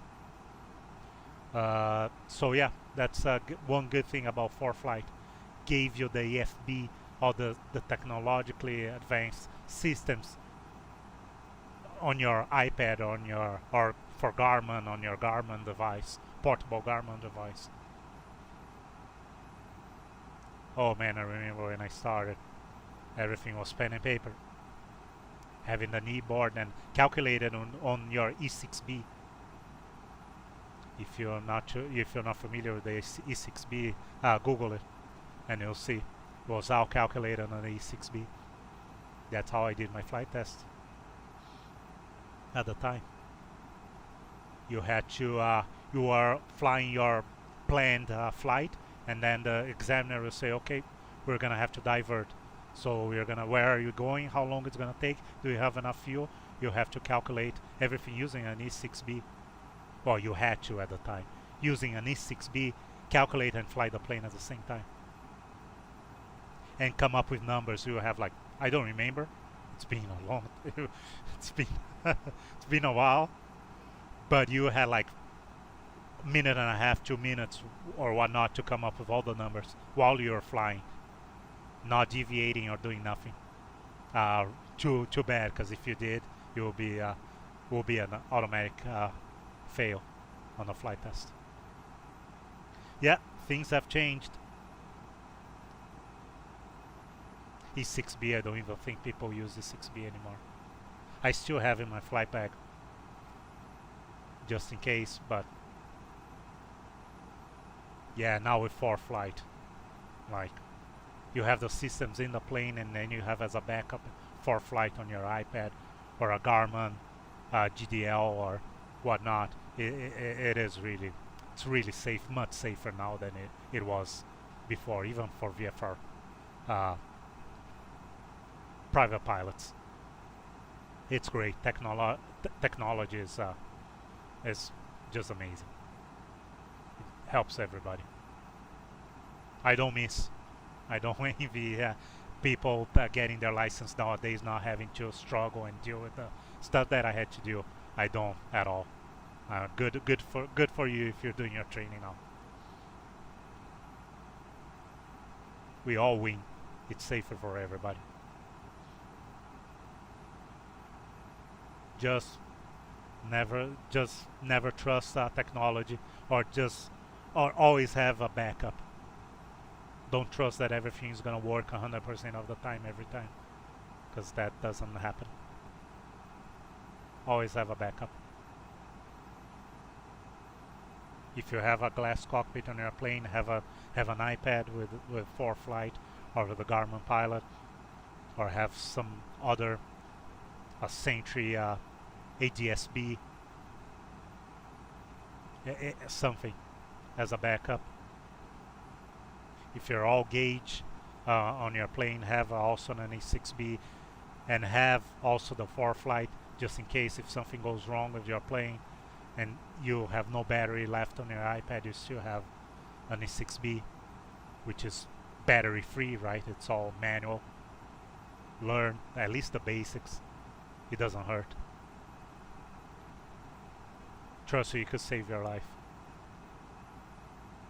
It's very important in aviation to be ready for any kind of emergency. That's what you train for once you get to the commercial level.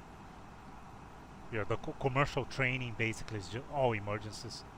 You're just fine-tuning, get a little bit more proficient, and of course the deviations get smaller and smaller, but a big part of it is emergencies. Same for the IFR training. It's emergencies and emergencies and emergencies. At that point, they know you can fly a plane. They are not worried about. They are not trying to see if you can fly a plane or not. At that point, they know you can fly a plane. They want to know how you deal with the emergencies, right?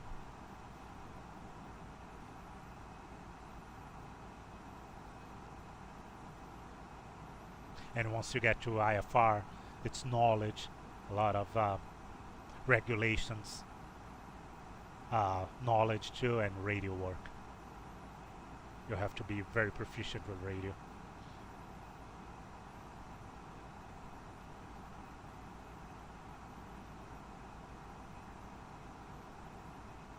And like I said, a lot of knowledge on air regulations. Because if you lose that radio, you better know what you're allowed to do and what you're not allowed to do. If you have a radio failure, communications failure. If you do something that you're not supposed to, there's no excuse, oh, my radio wasn't working. It doesn't matter. You should know what you're allowed and what you're not allowed to do if your radio is not working. And that changes depending on what part of the flight you are. If you already filed IFR, if you haven't filed IFR, where you are, if you already crossed the final approach fix, if you before the final approach fix, what kind of control zone is. So, yeah, a lot of regulations. It's much harder than a commercial training. IFR, in my point of view, is the hardest one of all of them. That's what it said. People say here too. The INRAT, the written exam is brutal. Pretty tough written exam for IFR. You better be well prepared before you go write the exam.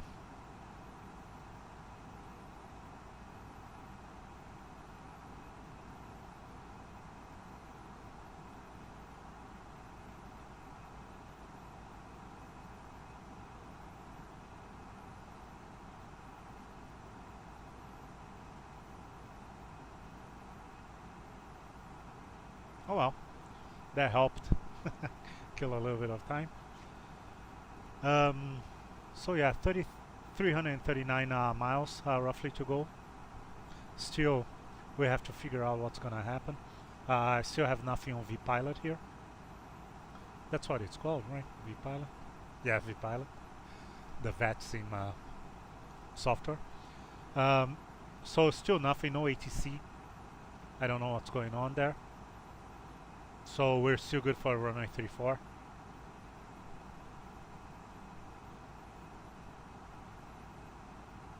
I should actually check on VATSPY or something if there's no ATC there way before we get there, because if there's only tower available, it's only gonna show here once we are pretty close, and we're gonna have to change our star if we're shooting runway 25. So yeah, I'm gonna do that. Actually, I don't need to use VetSpy. I can use SynToolkit Pro here. Live map. I hope it doesn't crash. It used to crash before.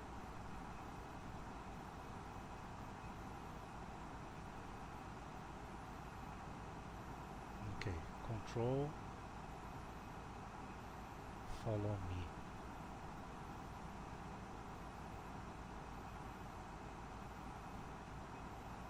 Does this work? I'm so afraid of doing stuff here and oh yeah, follow me works.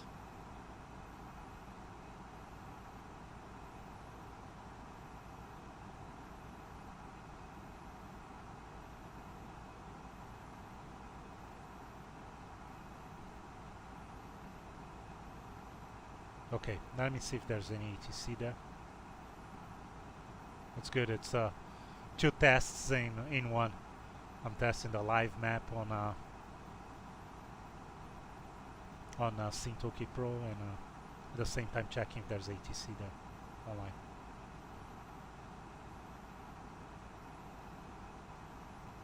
Oh, that's pretty nice because it shows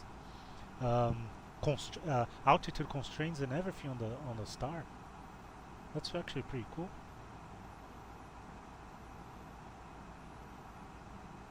Well, I don't see any ATC on. At least it's not showing here. Okay, I have VATC flights, ATC, and airport ATC.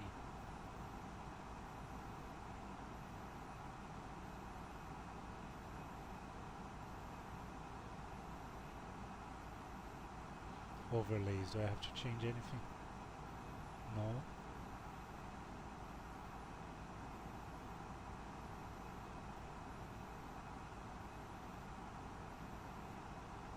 Yeah, I don't see nothing here.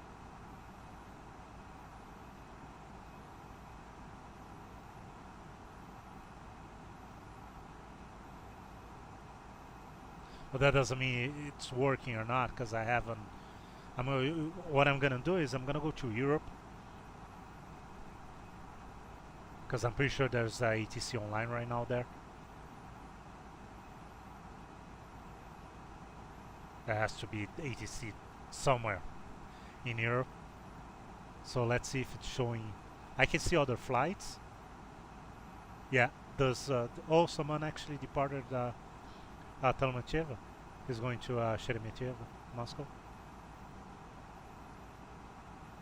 I just want to make sure that there's ATC showing. Oh yeah, there is. Okay, so there's an ATC, and I want to see how it looks too. Tower and the 80s are. Oh, that's funny. You know what? This overlay here, I don't want weather.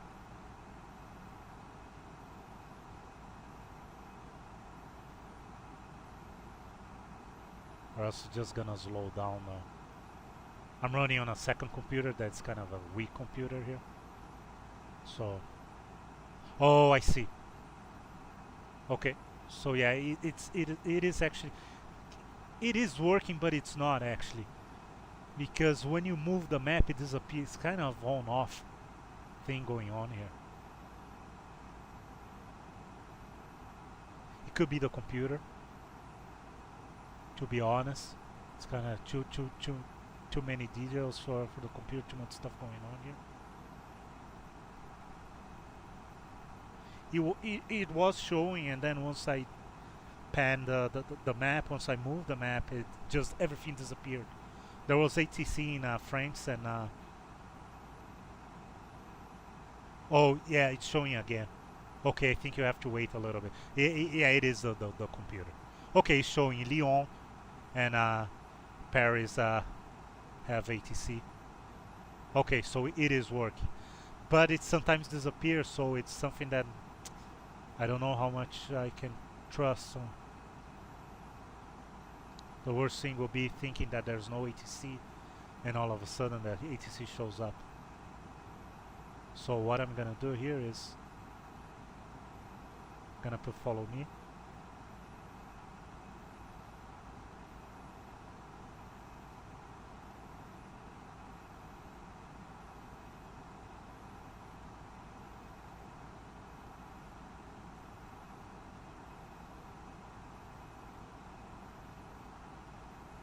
Yeah, the computer is definitely struggling too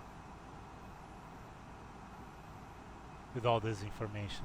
I might need to use VATSPY if I want to. This is just too much for the computer.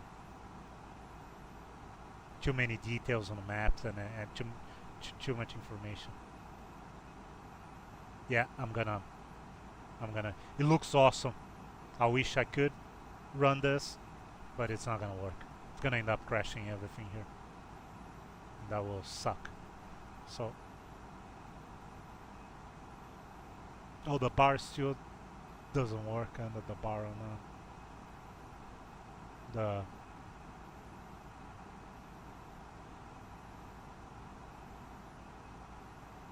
overlay bar there. Anyways, let me use that VATSPY. It's gonna be better. Just give me 1 second. It's kind of a cheating a little bit because in real life, but at the same time in real life, I've talked about this before, but at the same time in real life we would have been speaking with the ATC right now, so we would have known what's going on at our destination. So it is cheating, but it isn't at the same time. Not cheating, but not realistic. Okay. Oh, there you go. There's ATC there. Unfortunately, it's just ground, so there's nothing he can do for us. He's only gonna taxi us. But funny enough, he has an ATIS, which, as far as I remember, for VATSIM regulations, it's you're not allowed to. A student is not allowed to publish an ATIS. So if you're ground, you're not allowed to publish an ATIS because you're not controlling airspace. You can tell people which runway to use when you're not actually controlling nothing. You're just controlling taxi. But anyways, he has an ATIS. I don't know if it's current or not. Says, yeah, it is. Information Oscar. Okay, so there's an ATIS going on. Let's see if this works actually. They said that they fixed, which was one of the fix that I was actually really wanting to, if I remember where it is.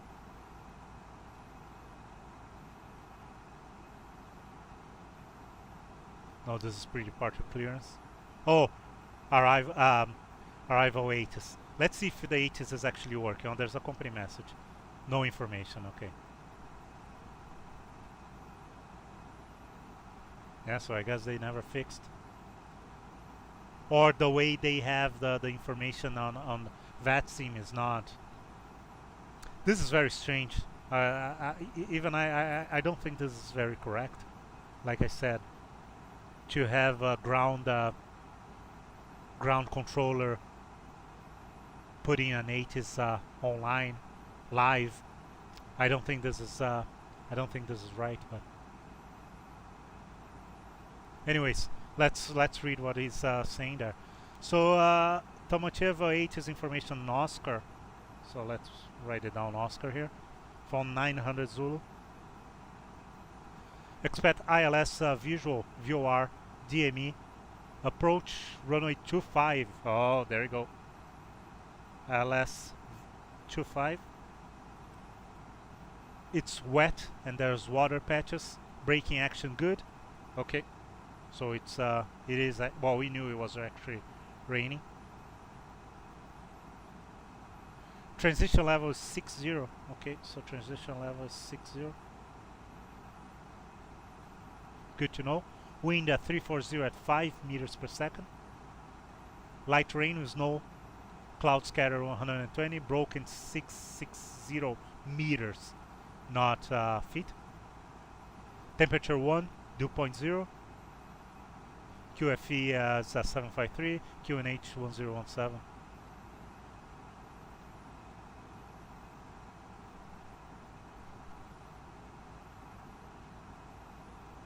Visibility, rain with snow, knowledge information Oscar. Okay, so runway 25, let's change. Oh, and as I just said that and he went offline. Should we use 25 now? Now I'm here wondering. Let's shoot 25. If there's traffic, well, since I have the zone line now anyways, there's traffic going in Let me see if there's anyone leaving. So arrivals, there's 2 arrivals, us and another one, coming from Hong Kong. And departure, there's 2 departures, one going to Sheremetyevo, which I think is the person that we saw. He already left. And there's one going to China, which I think he already left too. Oh yeah. So there's no traffic, at least not right now. Okay, let's change to 25 then. Make it a little bit more interesting. Give us something to do. Okay, so changes here.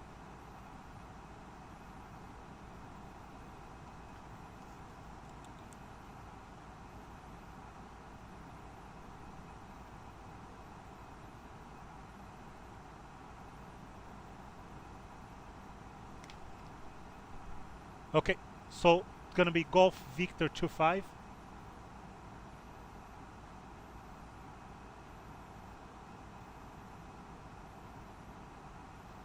And approaches ILS 25. So let's change our flight plan here. Arrival ILS 25. Golan, still the transition. Golf Victor 25 Delta. Is it 25 Delta? Yes. Well, there's no the transition. It's not a transition anymore. It starts at Golan. That's why there's no choice for transition.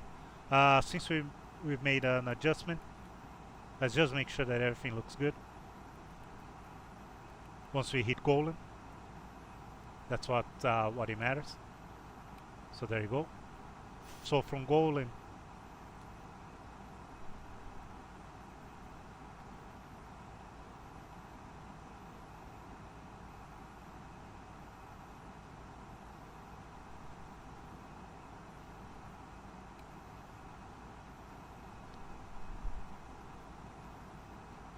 oh, that's interesting. He's saying from Golan we are supposed to go to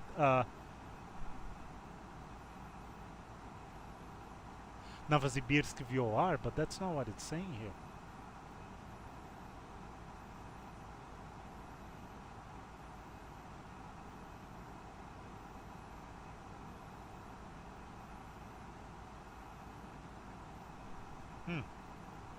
So that's why it's always good to oh, yeah, see, it's my mistake. I put Golf Lima 25 Delta. Golf Victor.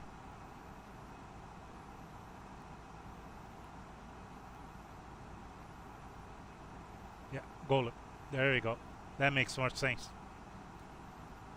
That's why it's good to always double check too. Okay, so we have Golan here.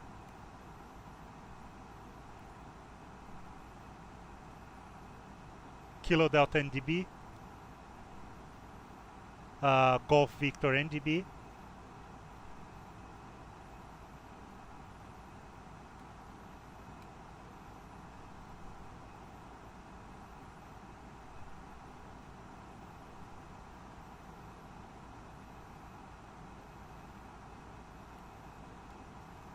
did I even? Oh my gosh. Yeah, wrong star again. Oh man, I'm tired. Okay, what do I want? Golf Victor 25 Delta. Oh man. There you go. Third time is a charm. Oh man. Yeah. Okay. Again. Golan. Kilo Delta NDB, Golf Victor NDB. Oh, there you go. Now it makes sense. And go and intercept the final runway 25. Okay. Oh man. What is up? Almost 4 a.m. here. Oh man. I don't believe I'm doing this. Anyways.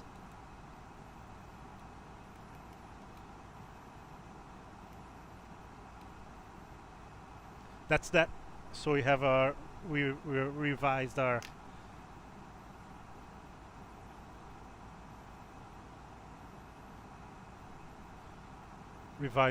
plan here. checking here now. This is what we have. So this is the new Golf Victor 25 Delta. We're going to be coming from Golem. So we have 2 NDBs. Turn right, go around, and intercept runway 25 here. Intercept at 2010. ILS for runway 25 is, I don't know why I did that. ILS runway 25, pretty straightforward too. 3 degrees on a glide slope. Same thing, 743 on for a vertical speed. For the mist, which is going to be different, of course, now climb on heading on 252 to 1020, then turn left onto heading on 072. So it's a circuit. So we're going to be flying a circuit. Climbing to 2660, then according to chart, which will be try again here, basically. Our MSA, once again, 2500. MSA will be the same. That's counting from the Novosibirsk VOR. So MSA for Novosibirsk VOR coming from the west is 2500. ILS, same, the minimums are, I don't remember, are the same. Yeah, they are, because I remember being 200, standard 200. So 563 foot above threshold or airport elevation.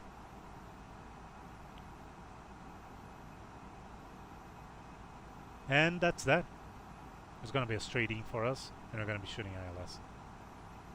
So yeah, ILS running to 5.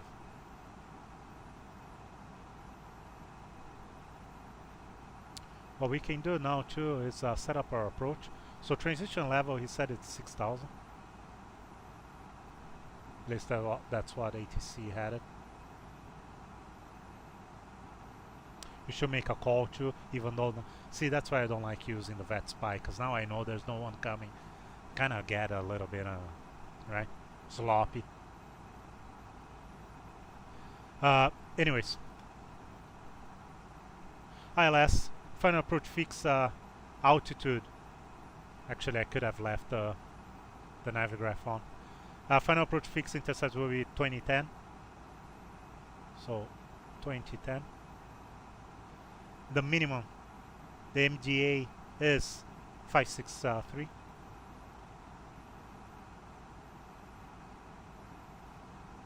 Reversers max. For auto brake, yeah, we wanna, yeah, we can use. Yeah, let's use medium. I don't like I don't like. I don't like low. Landing flaps full. Last sector, that doesn't matter. Star APU, yes. Okay. So we have our approach set. We are 180 miles from the top of the descent. We still have 50 minutes. So, but once we get the new meter, we're gonna put our numbers, our approach numbers here, our destination weather information. I should revise our flight plan. I don't remember if I had a, yeah, I did have star. So we're gonna revise to Golf Victor 25 Delta. There you go, revised. So people can see what's going on.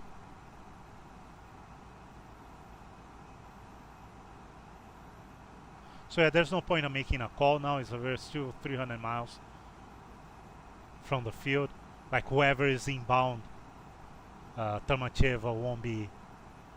Chances are that they won't be in range of our call here. That's another amazing thing about vaccine. Since they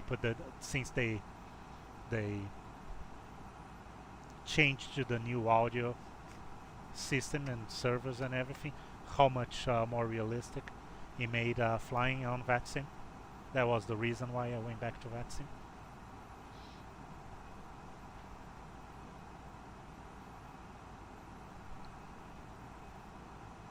Full time, like every time that I fly on VATSIM. I used to fly on VATSIM only when there was ATC, only when we were flying busier regions. I would use radar contact. before, and then Vox ATC when I was flying on the non-busy areas that I knew that I was going to have ATC, just because of the Unicom.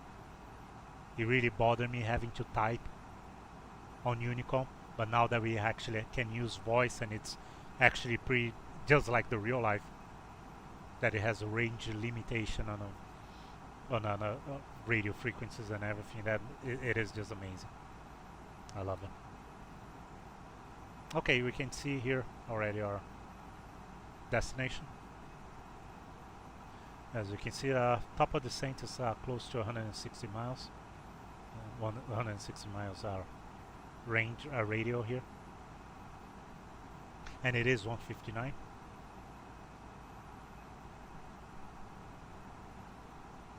But we're still 260, 70 or something from the airport to 90. So it's a little bit too soon. We should. I'm probably gonna make a call once we reach this NDB here, which is called. Let me check our flight plan. If it has Chelyabinsk NDB.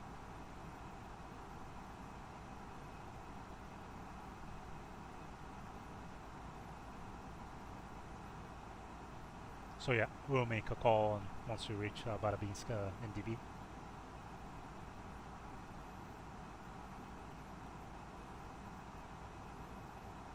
Let's do our last check regarding waypoints here. Not that it matters. We know we have enough fuel on board. It's going to be 4.2 once we reach our destination. But Utaru is the waypoint. So 082 magnetic track, flight level 370, 439,469, pretty close. 5.1, 3.7 for fuel, so we have now 5.2, 3.5. 1 hour and 9. We are 116. Temperature plus 0.3. 302 at 35 for the wind. Pretty close. And 216 left to go. Which of course now changed because we changed our star. So it won't be the same distance anymore. But yeah, pretty close. And just reached 10 Zulu.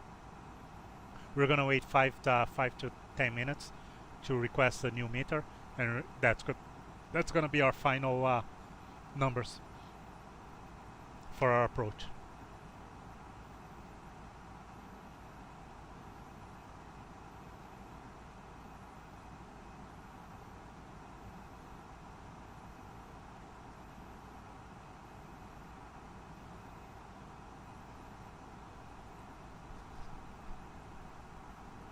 So if you're shooting ILS 25,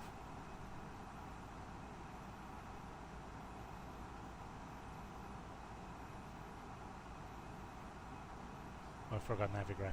It doesn't matter, it's good anyways. We're gonna try to exit at Delta here. Shouldn't be a problem. Will be better to exit at Charlie. Or we'll try it, we'll go Delta for sure, unless we make a big mistake. And at first I wanted to park at between 36 and 38 here, this gates, the international terminal. But the fact that we usually fly Russian airlines here, I know for sure that I set up GSX and jetways and everything here in this terminal, and I never touched anything else. So I don't want to park. Actually, yeah, do we want to even take a jetway or not? Should we just park on a stand like we have been doing on all the other airports, since it's a special flight, invitation, an anniversary commemorative flight? I don't know, should we use a gate or not? If we're using a gate, we're gonna have to use gate number 2. I'm pretty sure it's gate number 2 and 3 that we use for Sibir Airlines. And those are the ones that I have set on GSX. If not, it's safer for us to just park somewhere around here. Yes, let's park outside here. Let's use the stand instead of we'll park that so we can actually look at the terminal. But we'll park outside, yeah. Will be better than using a gate. So yeah, let's try Charlie, if not Delta. And hopefully no one will be departing runway 34. Or else we might create an issue here at Delta. So let's do our best to exit, to vacate Charlie. Charlie will be a little bit tougher. We're gonna have to brake hard. Oh, hard. Harder than I usually like. So yeah.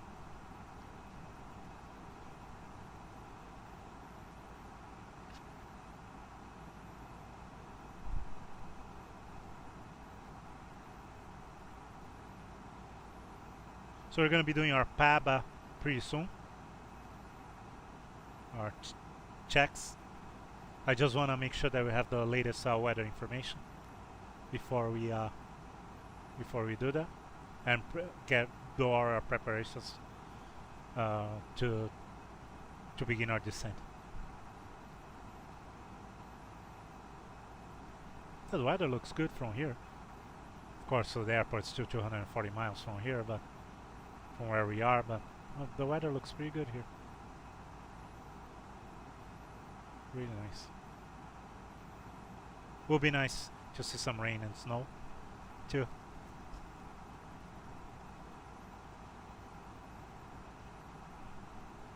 It hasn't started to snow here yet, so I haven't seen snow since since spring. It'll be nice to see on a simulator here. And a simulator always looks nice. It doesn't look nice in real life.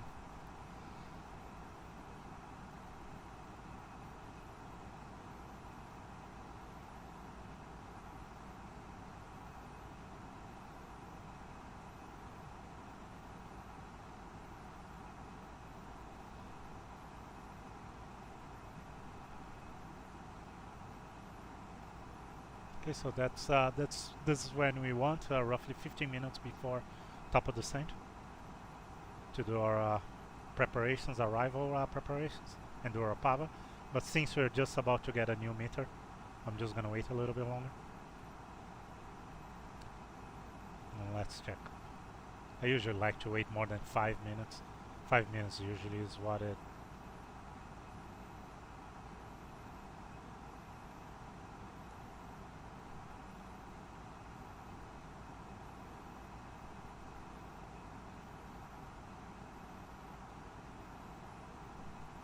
Beautiful.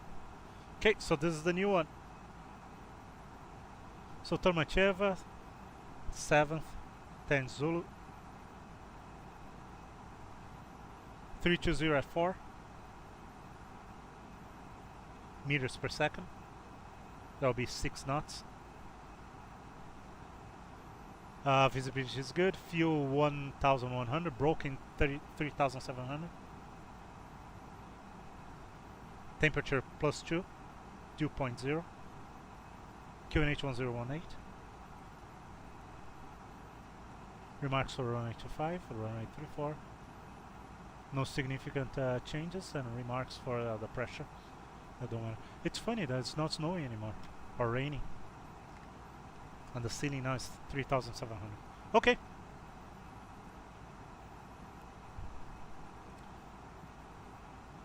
So let's add this information. So 1018. I'm gonna fix this one too. Temperature +2. Winds 320 at 6. Transition level 60.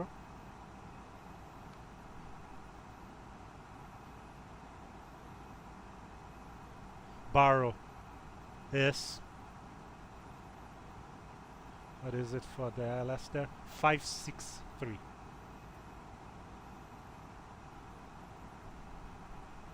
That's one of the changes on the system here, on the newer Airbuses. Before they had Decision High and NGA. Now they have barrel ref or radio, barrel or radio, depending on if you're gonna use if you want to use MGA or DH, right? Still the same thing, but okay. Let's do our PABA. So plan mode, we just want to make sure. Golf Victor 25 Delta for runway 25. 80s, we got it. We got the meter.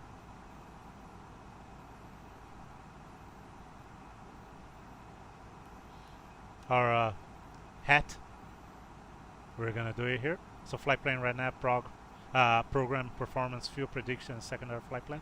So red nav, what we want to have is, of course, the ILS now for 25, which is a 108.5 India Kilo Tango, and our course is 252.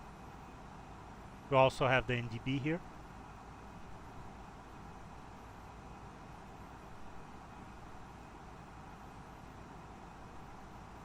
So it looks good. Everything's looking good here. GPS or predictive GPS. Like I said, I don't think this actually works, but we have accuracy is high. I don't think it ever doesn't simulate failures on the IRS on the navigation system. We already have the numbers. Everything looks good. Fuel performance looking good, and secondary we can copy again since we made a few changes.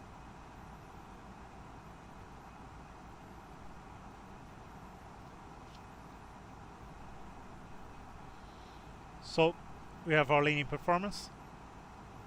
Landing elevation should be auto 400. Auto brake will be medium. Are you ready for the approach briefing? Ready. So we already talked about the approach. The only important thing is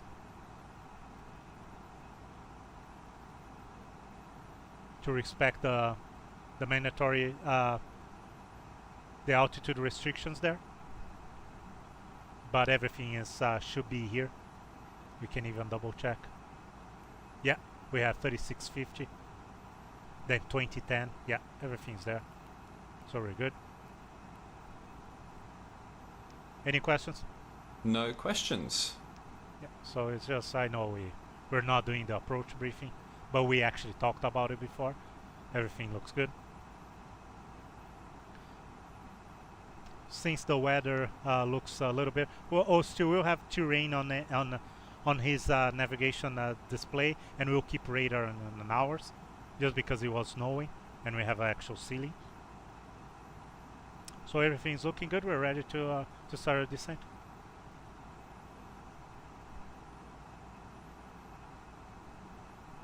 Alright, so initial altitude.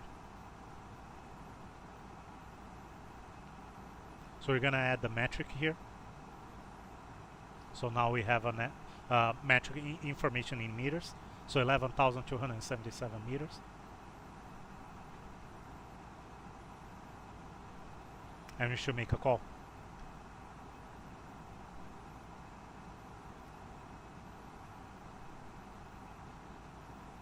Novosibirsk, Tolmachevo traffic, здравствуйте. Alitalia 325, A320, inbound. We are roughly 200 miles west of the field. We're planning to shoot the ILS runway 25 via Golf Victor 25 Delta arrival.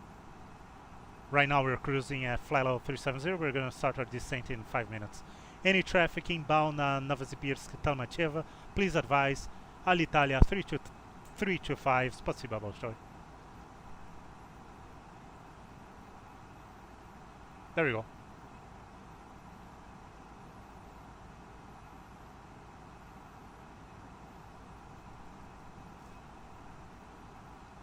So we're getting close.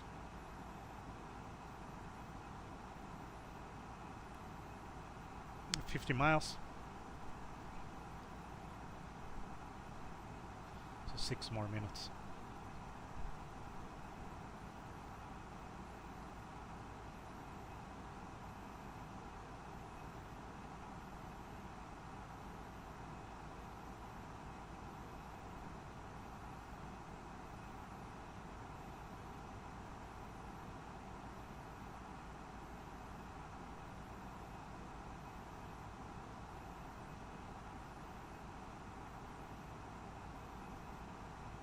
So we're gonna go straight to 3,700 feet.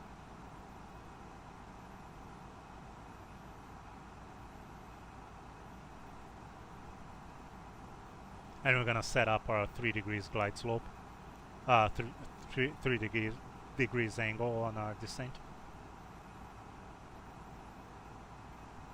There's some returns here on the radar already.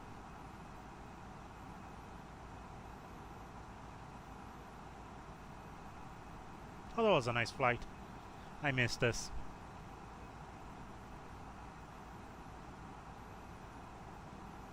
Sorry again for the lack of streams, lack of videos. I hope you enjoyed this one, and I'm gonna do my best to. It won't be like it was before, almost every day, but I'm gonna do my best to stream more frequently.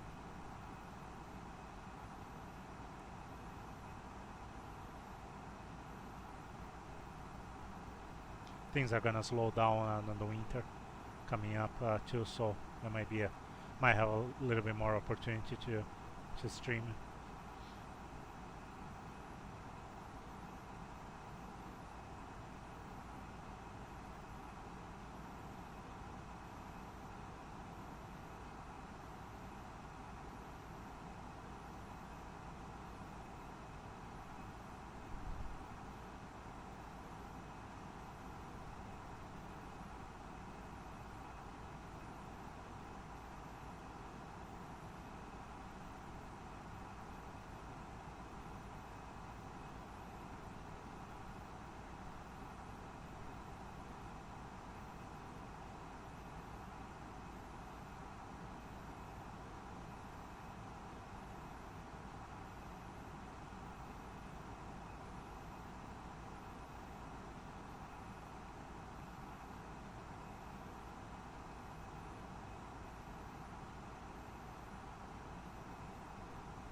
Eight more miles, 3 more minutes.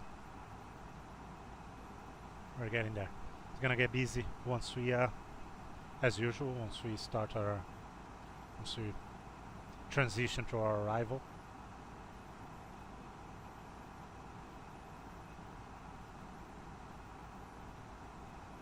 Oh, and we're just capturing the VOR, Novosibirsk VOR.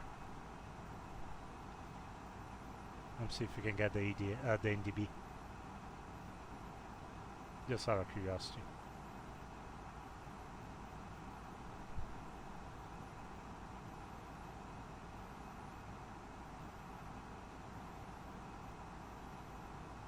Oh, this NDB is behind us, right? Yeah.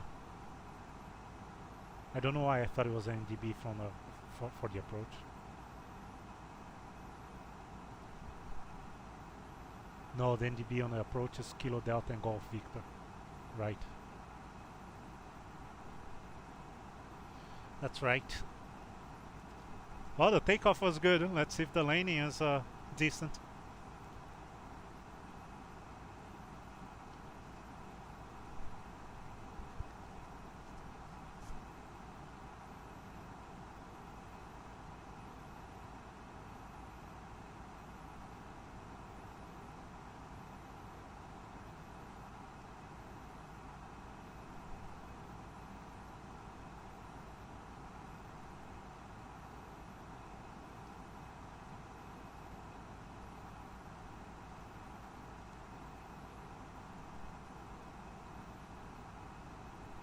There you go, that's set.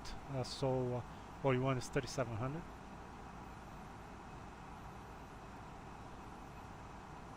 Just easier to go to 4 and then come back. Go down. And it's not gonna be managed.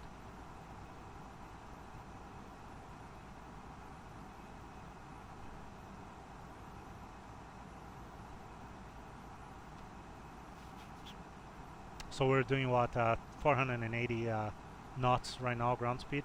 So let's do 2,400 feet per minute on our vertical speed. That should bring us pretty close to what we need to where we need to be.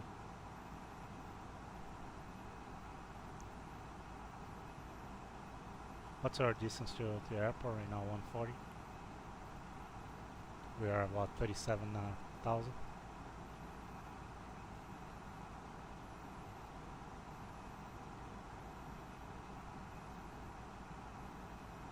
Yeah, that should work. There you go. Okay, descent phase confirmed.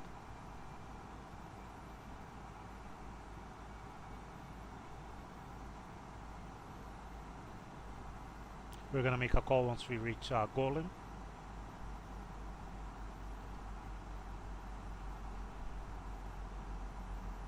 Which is the beginning of our star.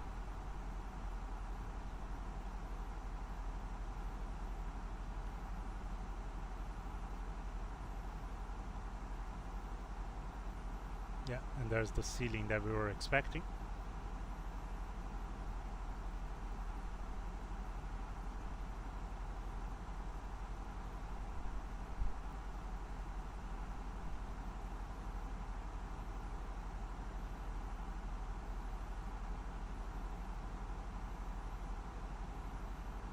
So I'm glad that the stream, everything worked. Sorry about the headphone, the FO and FS2 Cruise sound at the beginning. I'm glad that I actually decided to check. I don't know why I thought about it. But yeah, I'm glad everything's working. FS2 Crew worked, the Airbus is working. Everything has been upgraded since my last flight. So the Airbus got updated, FS2 Crew got updated, OBS got updated. Everything, YouTube updated their streaming system, everything got updated. So but I'm glad that everything, SynToolkit Pro, vPilot, but I'm glad that everything worked out well. Now I just don't want to forget to, even though I won't be streaming like today anymore, or maybe probably not tomorrow, I need to update the database, the nav data, the ARAC. We're gonna have the new. This is today is the last one for the current one. That means my 4th flight's gonna update too.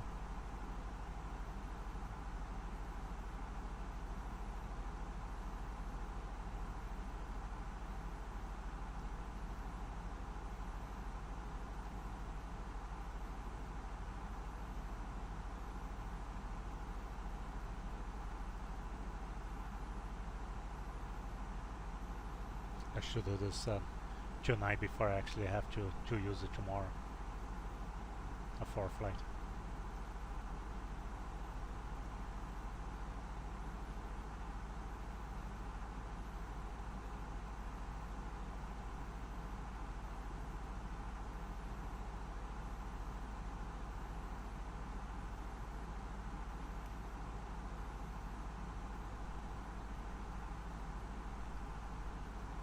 Novosibirsk, Tolmachevo traffic, здравствуйте, Alitalia 325, A320, inbound Golem, on a Golf Victor 25 Delta arrival, leaving flight level 301 to 3700.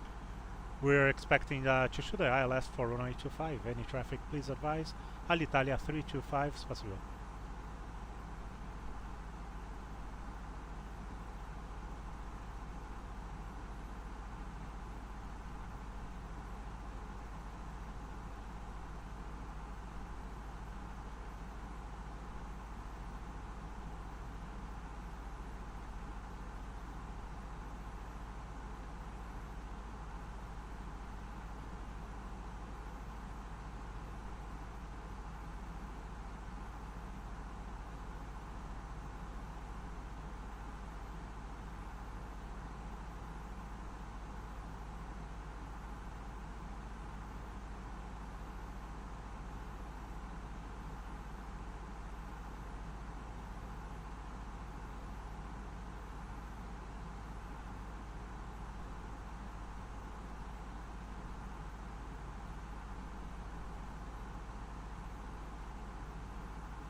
Just double checking the missed approach altitude.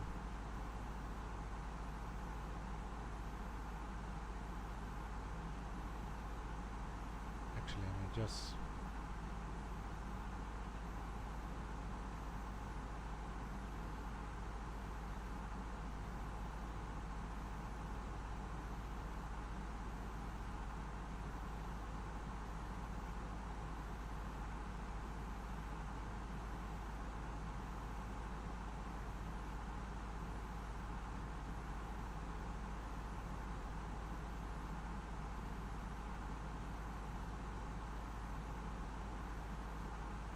sorry, I started looking at the missed approach altitude and then I thought about something else. I was curious about something else on the Navigraph's web app there, software. So anyways, missed approach is 2660. So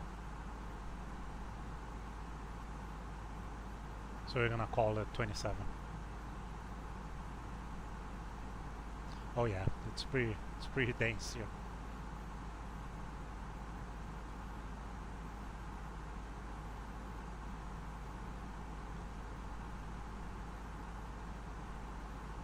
Okay, so we're officially just about to cross Golem here and begin our start, our arrival.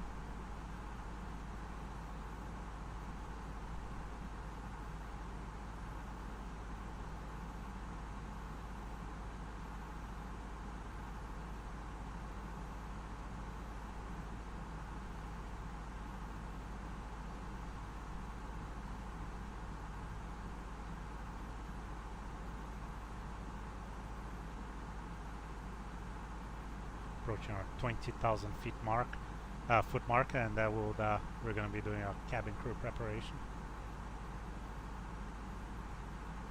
Well, we won't be doing nothing, but therefore we'll call for a cabin crew to get ready for the arrival.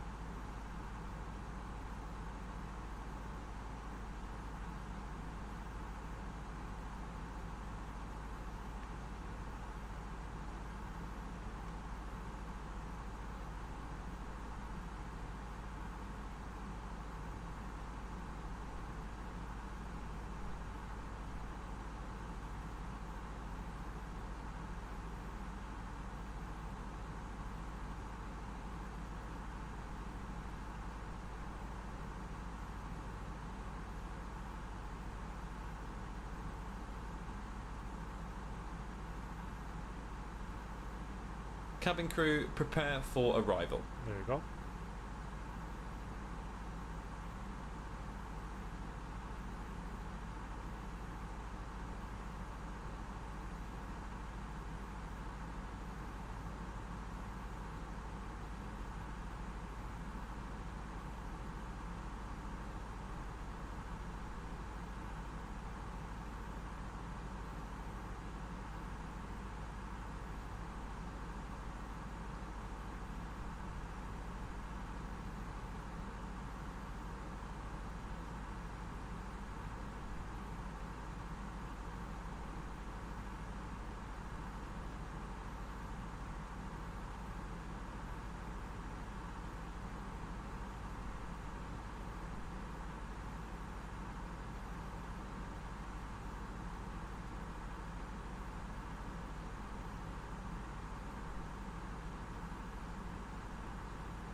Might need to use some spoilers here.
deploy some speed brake here.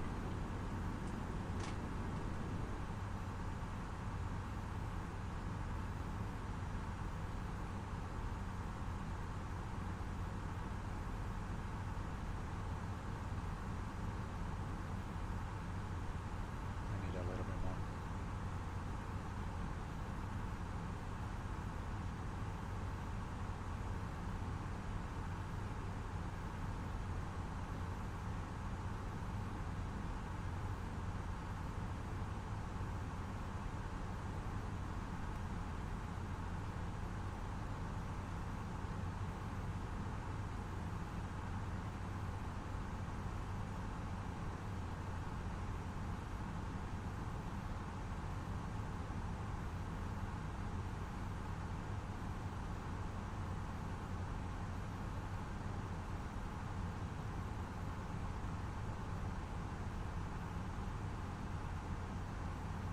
Sure.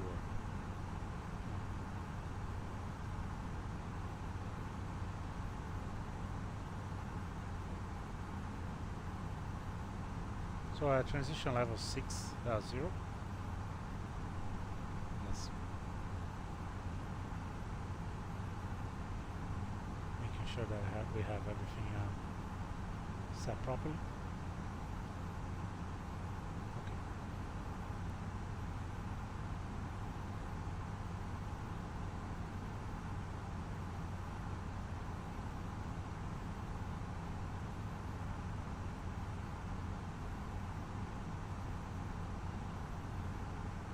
Still some information.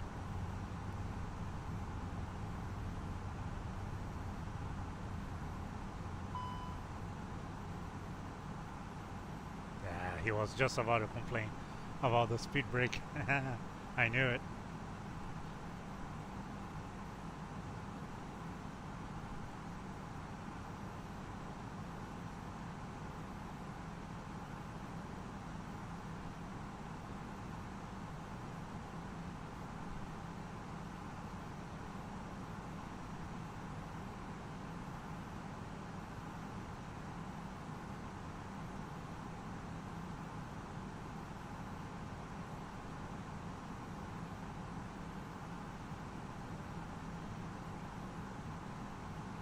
We're at 10 knots off to 60, I'm just gonna keep it.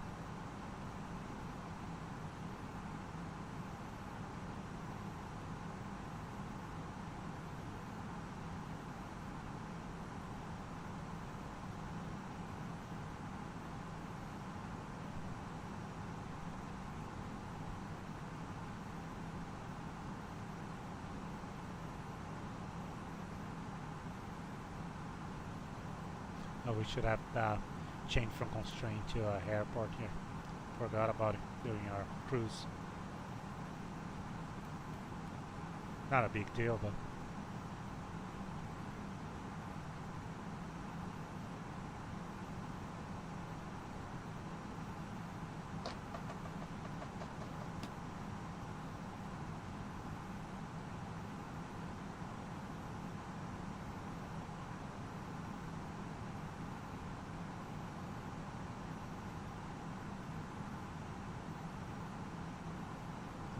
get a little bit darker in the cockpit here.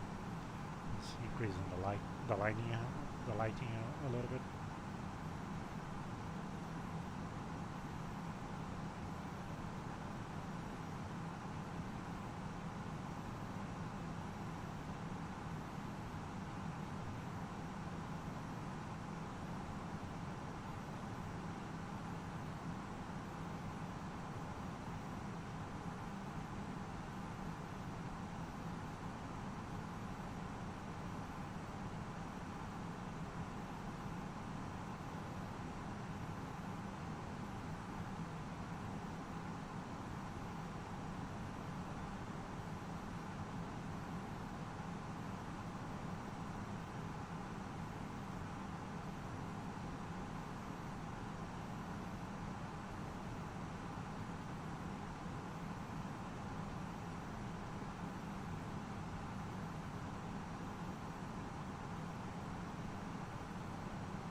Tolmachevo and Novosibirsk traffic, Alitalia 325, A320, just over a Kilo Delta NDB on a Golf Victor 25 Delta arrival for the ILS runway 25, leaving 7,000, flight level 71 to 3,700.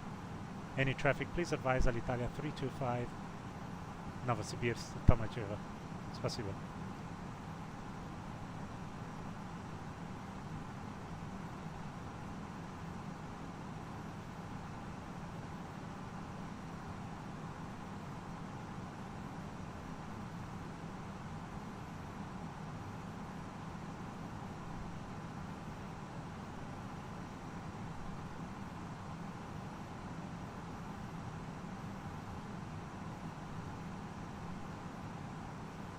QNH 1018 set. QNH 1018 set, passing 5,500.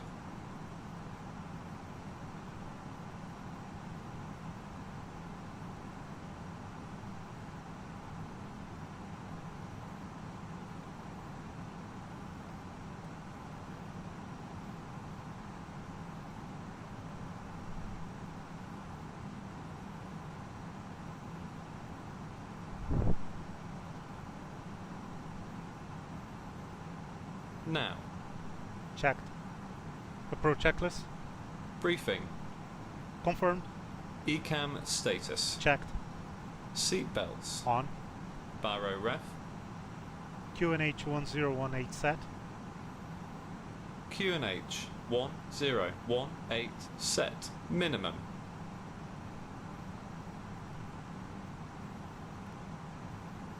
563 feet set. 563 feet set, engine mode selector, Normal. approach checklist complete. Thank you.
Unfortunately, there's the patch. The reason why there's a patch there in no snow, I know why there is over there. It's just because it's. Just give me 1 second. Eyes Norman. Yep, that's the cabin secure for landing. See in the ground fine.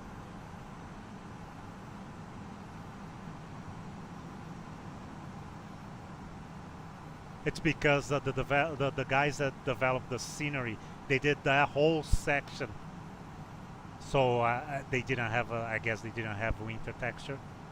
They don't have winter, or I need to change to winter texture. I need to actually look into. Flaps 1. Speed checked, flaps 1.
Got distracted.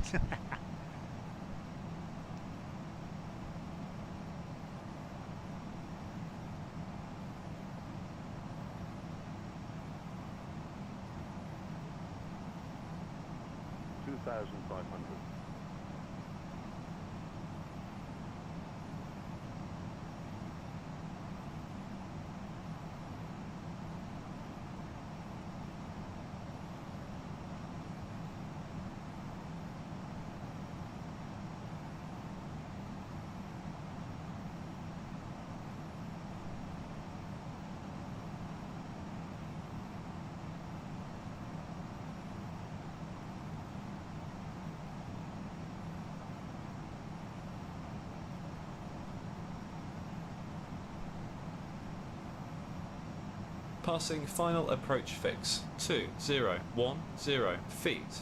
Check.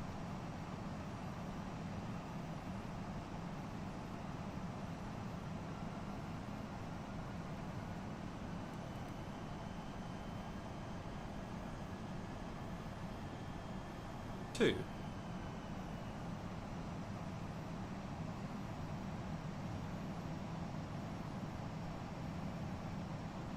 Block star.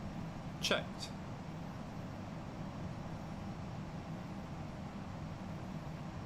Glide slope star. Checked.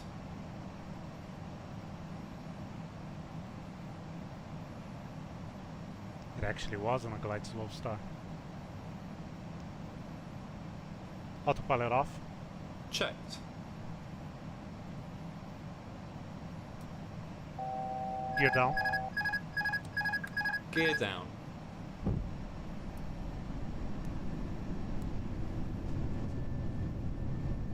Flaps 3. Speed checked. Sync rate, glide. Flaps 3.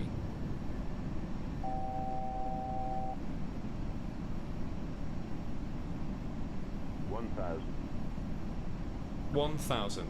Checked. Flaps full. Speed checked. Flaps full. Cabin crew, be seated for landing. Landing checklist. Cabin crew. Advised. Auto thrust. Approaching. 2. Medium. 5. Right. Low. Speed. Auto brake. Medium. ECAM memo. Landing oblong. Landing checklist complete. 500. Thank you.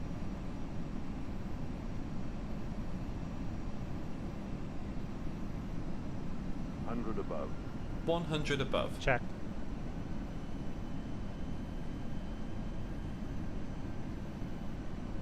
Minimum. Minimum. Landing. Lane. Checked. 100.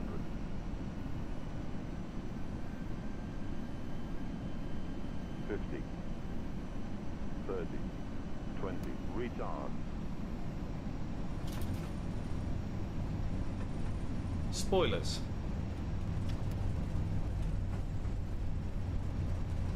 Reverse green. Decel. -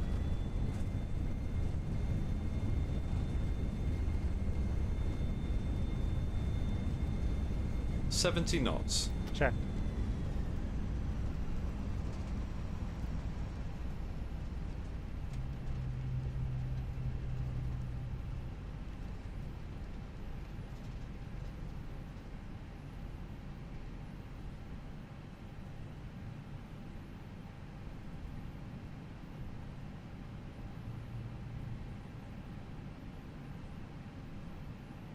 Approaching. 0. 7.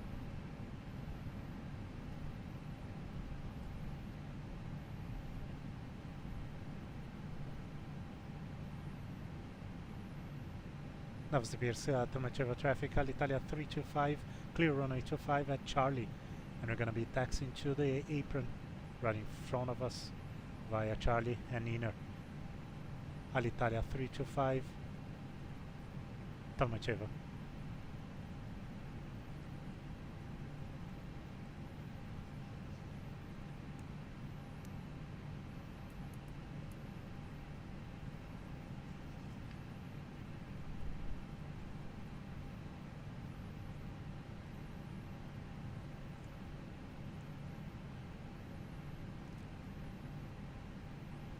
Alitalia 235, welcome to Novosibirsk. Hello.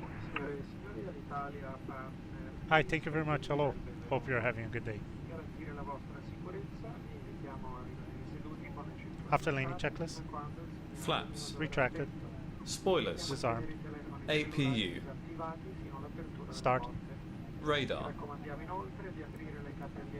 Off. Predictive wind shear system. Off. After landing checklist complete. Thank you.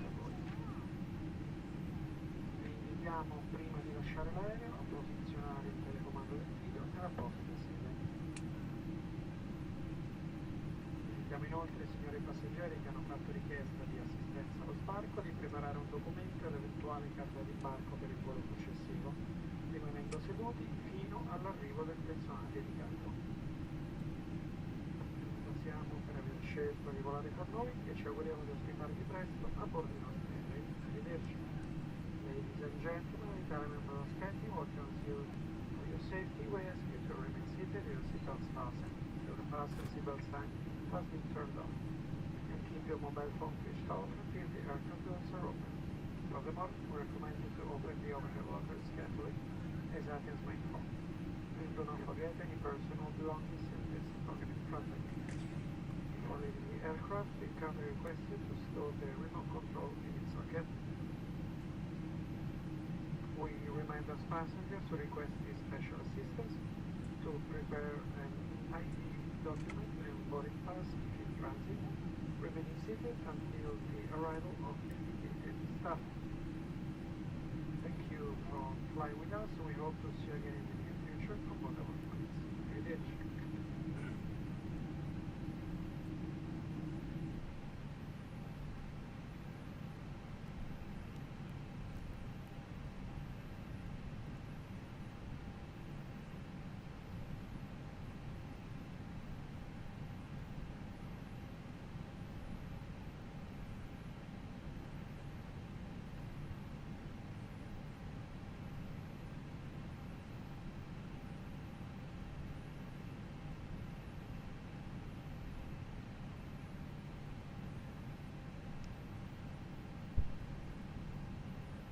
Oh, that's that.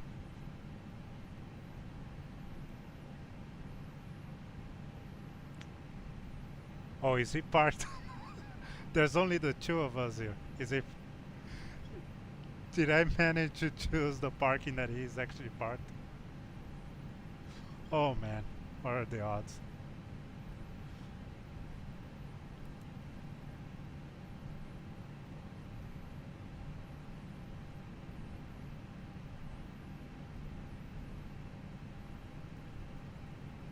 I didn't want to take a gate because I know people will take gates here. Of course. Who would take the stain instead of taking the gate there?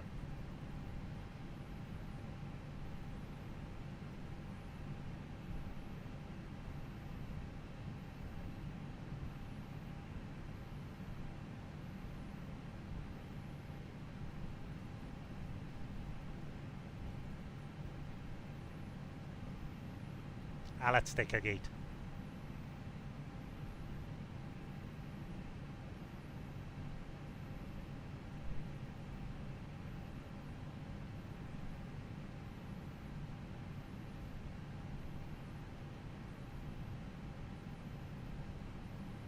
Yeah, let's take a gate there. You never take gates.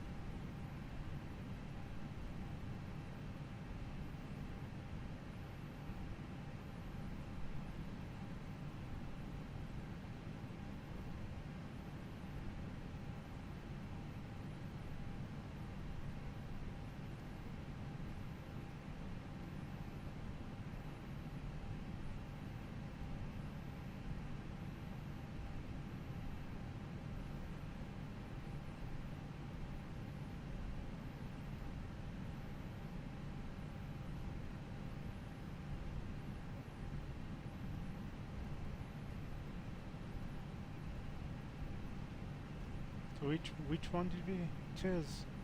3. Okay.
she's not centered the line. I need to fix that.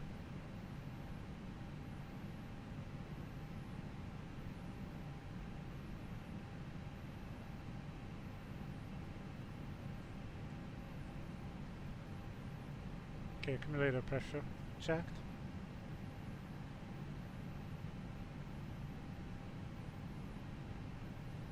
Okay.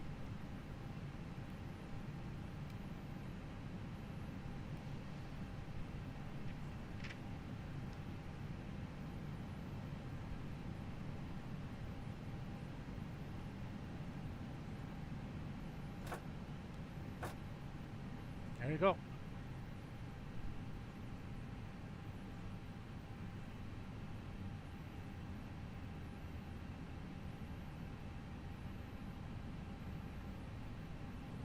Cabin crew, all doors in park.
Parking checklist.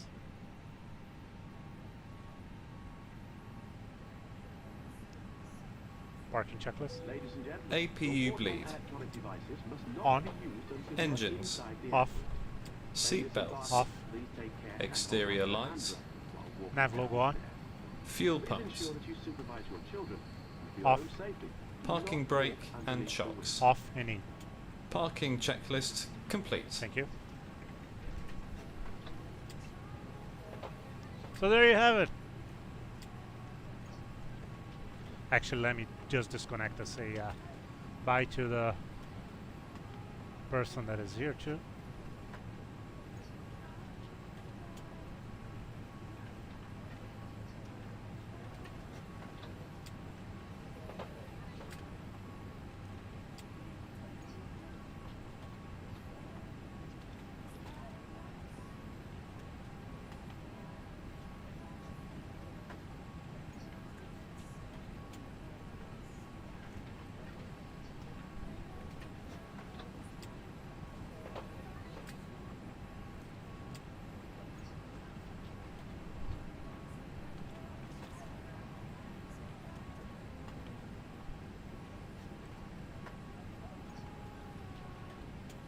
NOVOSIBIRSK, Tolmachevo traffic, Alitalia 325 A320 on the blocks here at the gate. We are disconnecting. Thank you very much. До свидания, всего хорошего.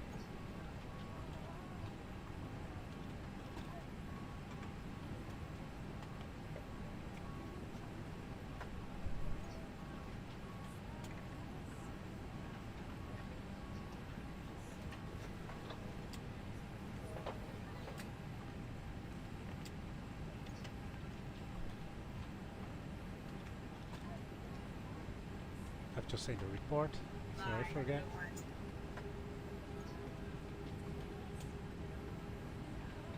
Ah, 370 feet per minute. Ah, not bad for 2.5 months without flying on a simulator here. What got me was me getting distracted on close to final there and forgetting to lower. I thought I was on a final approach fixed altitude already. I forgot that I need another step, had another step descent there. I didn't even make a call on final. I didn't think anyone was here.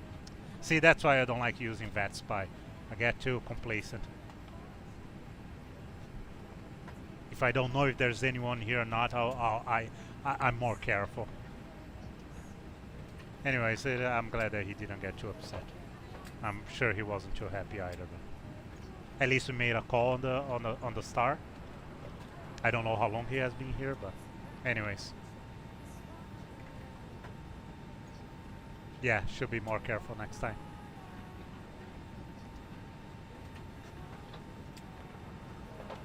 So that's that.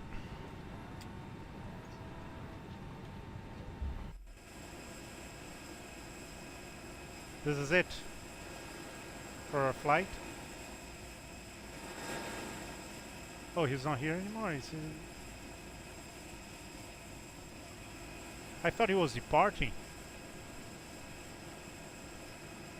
Well, anyways.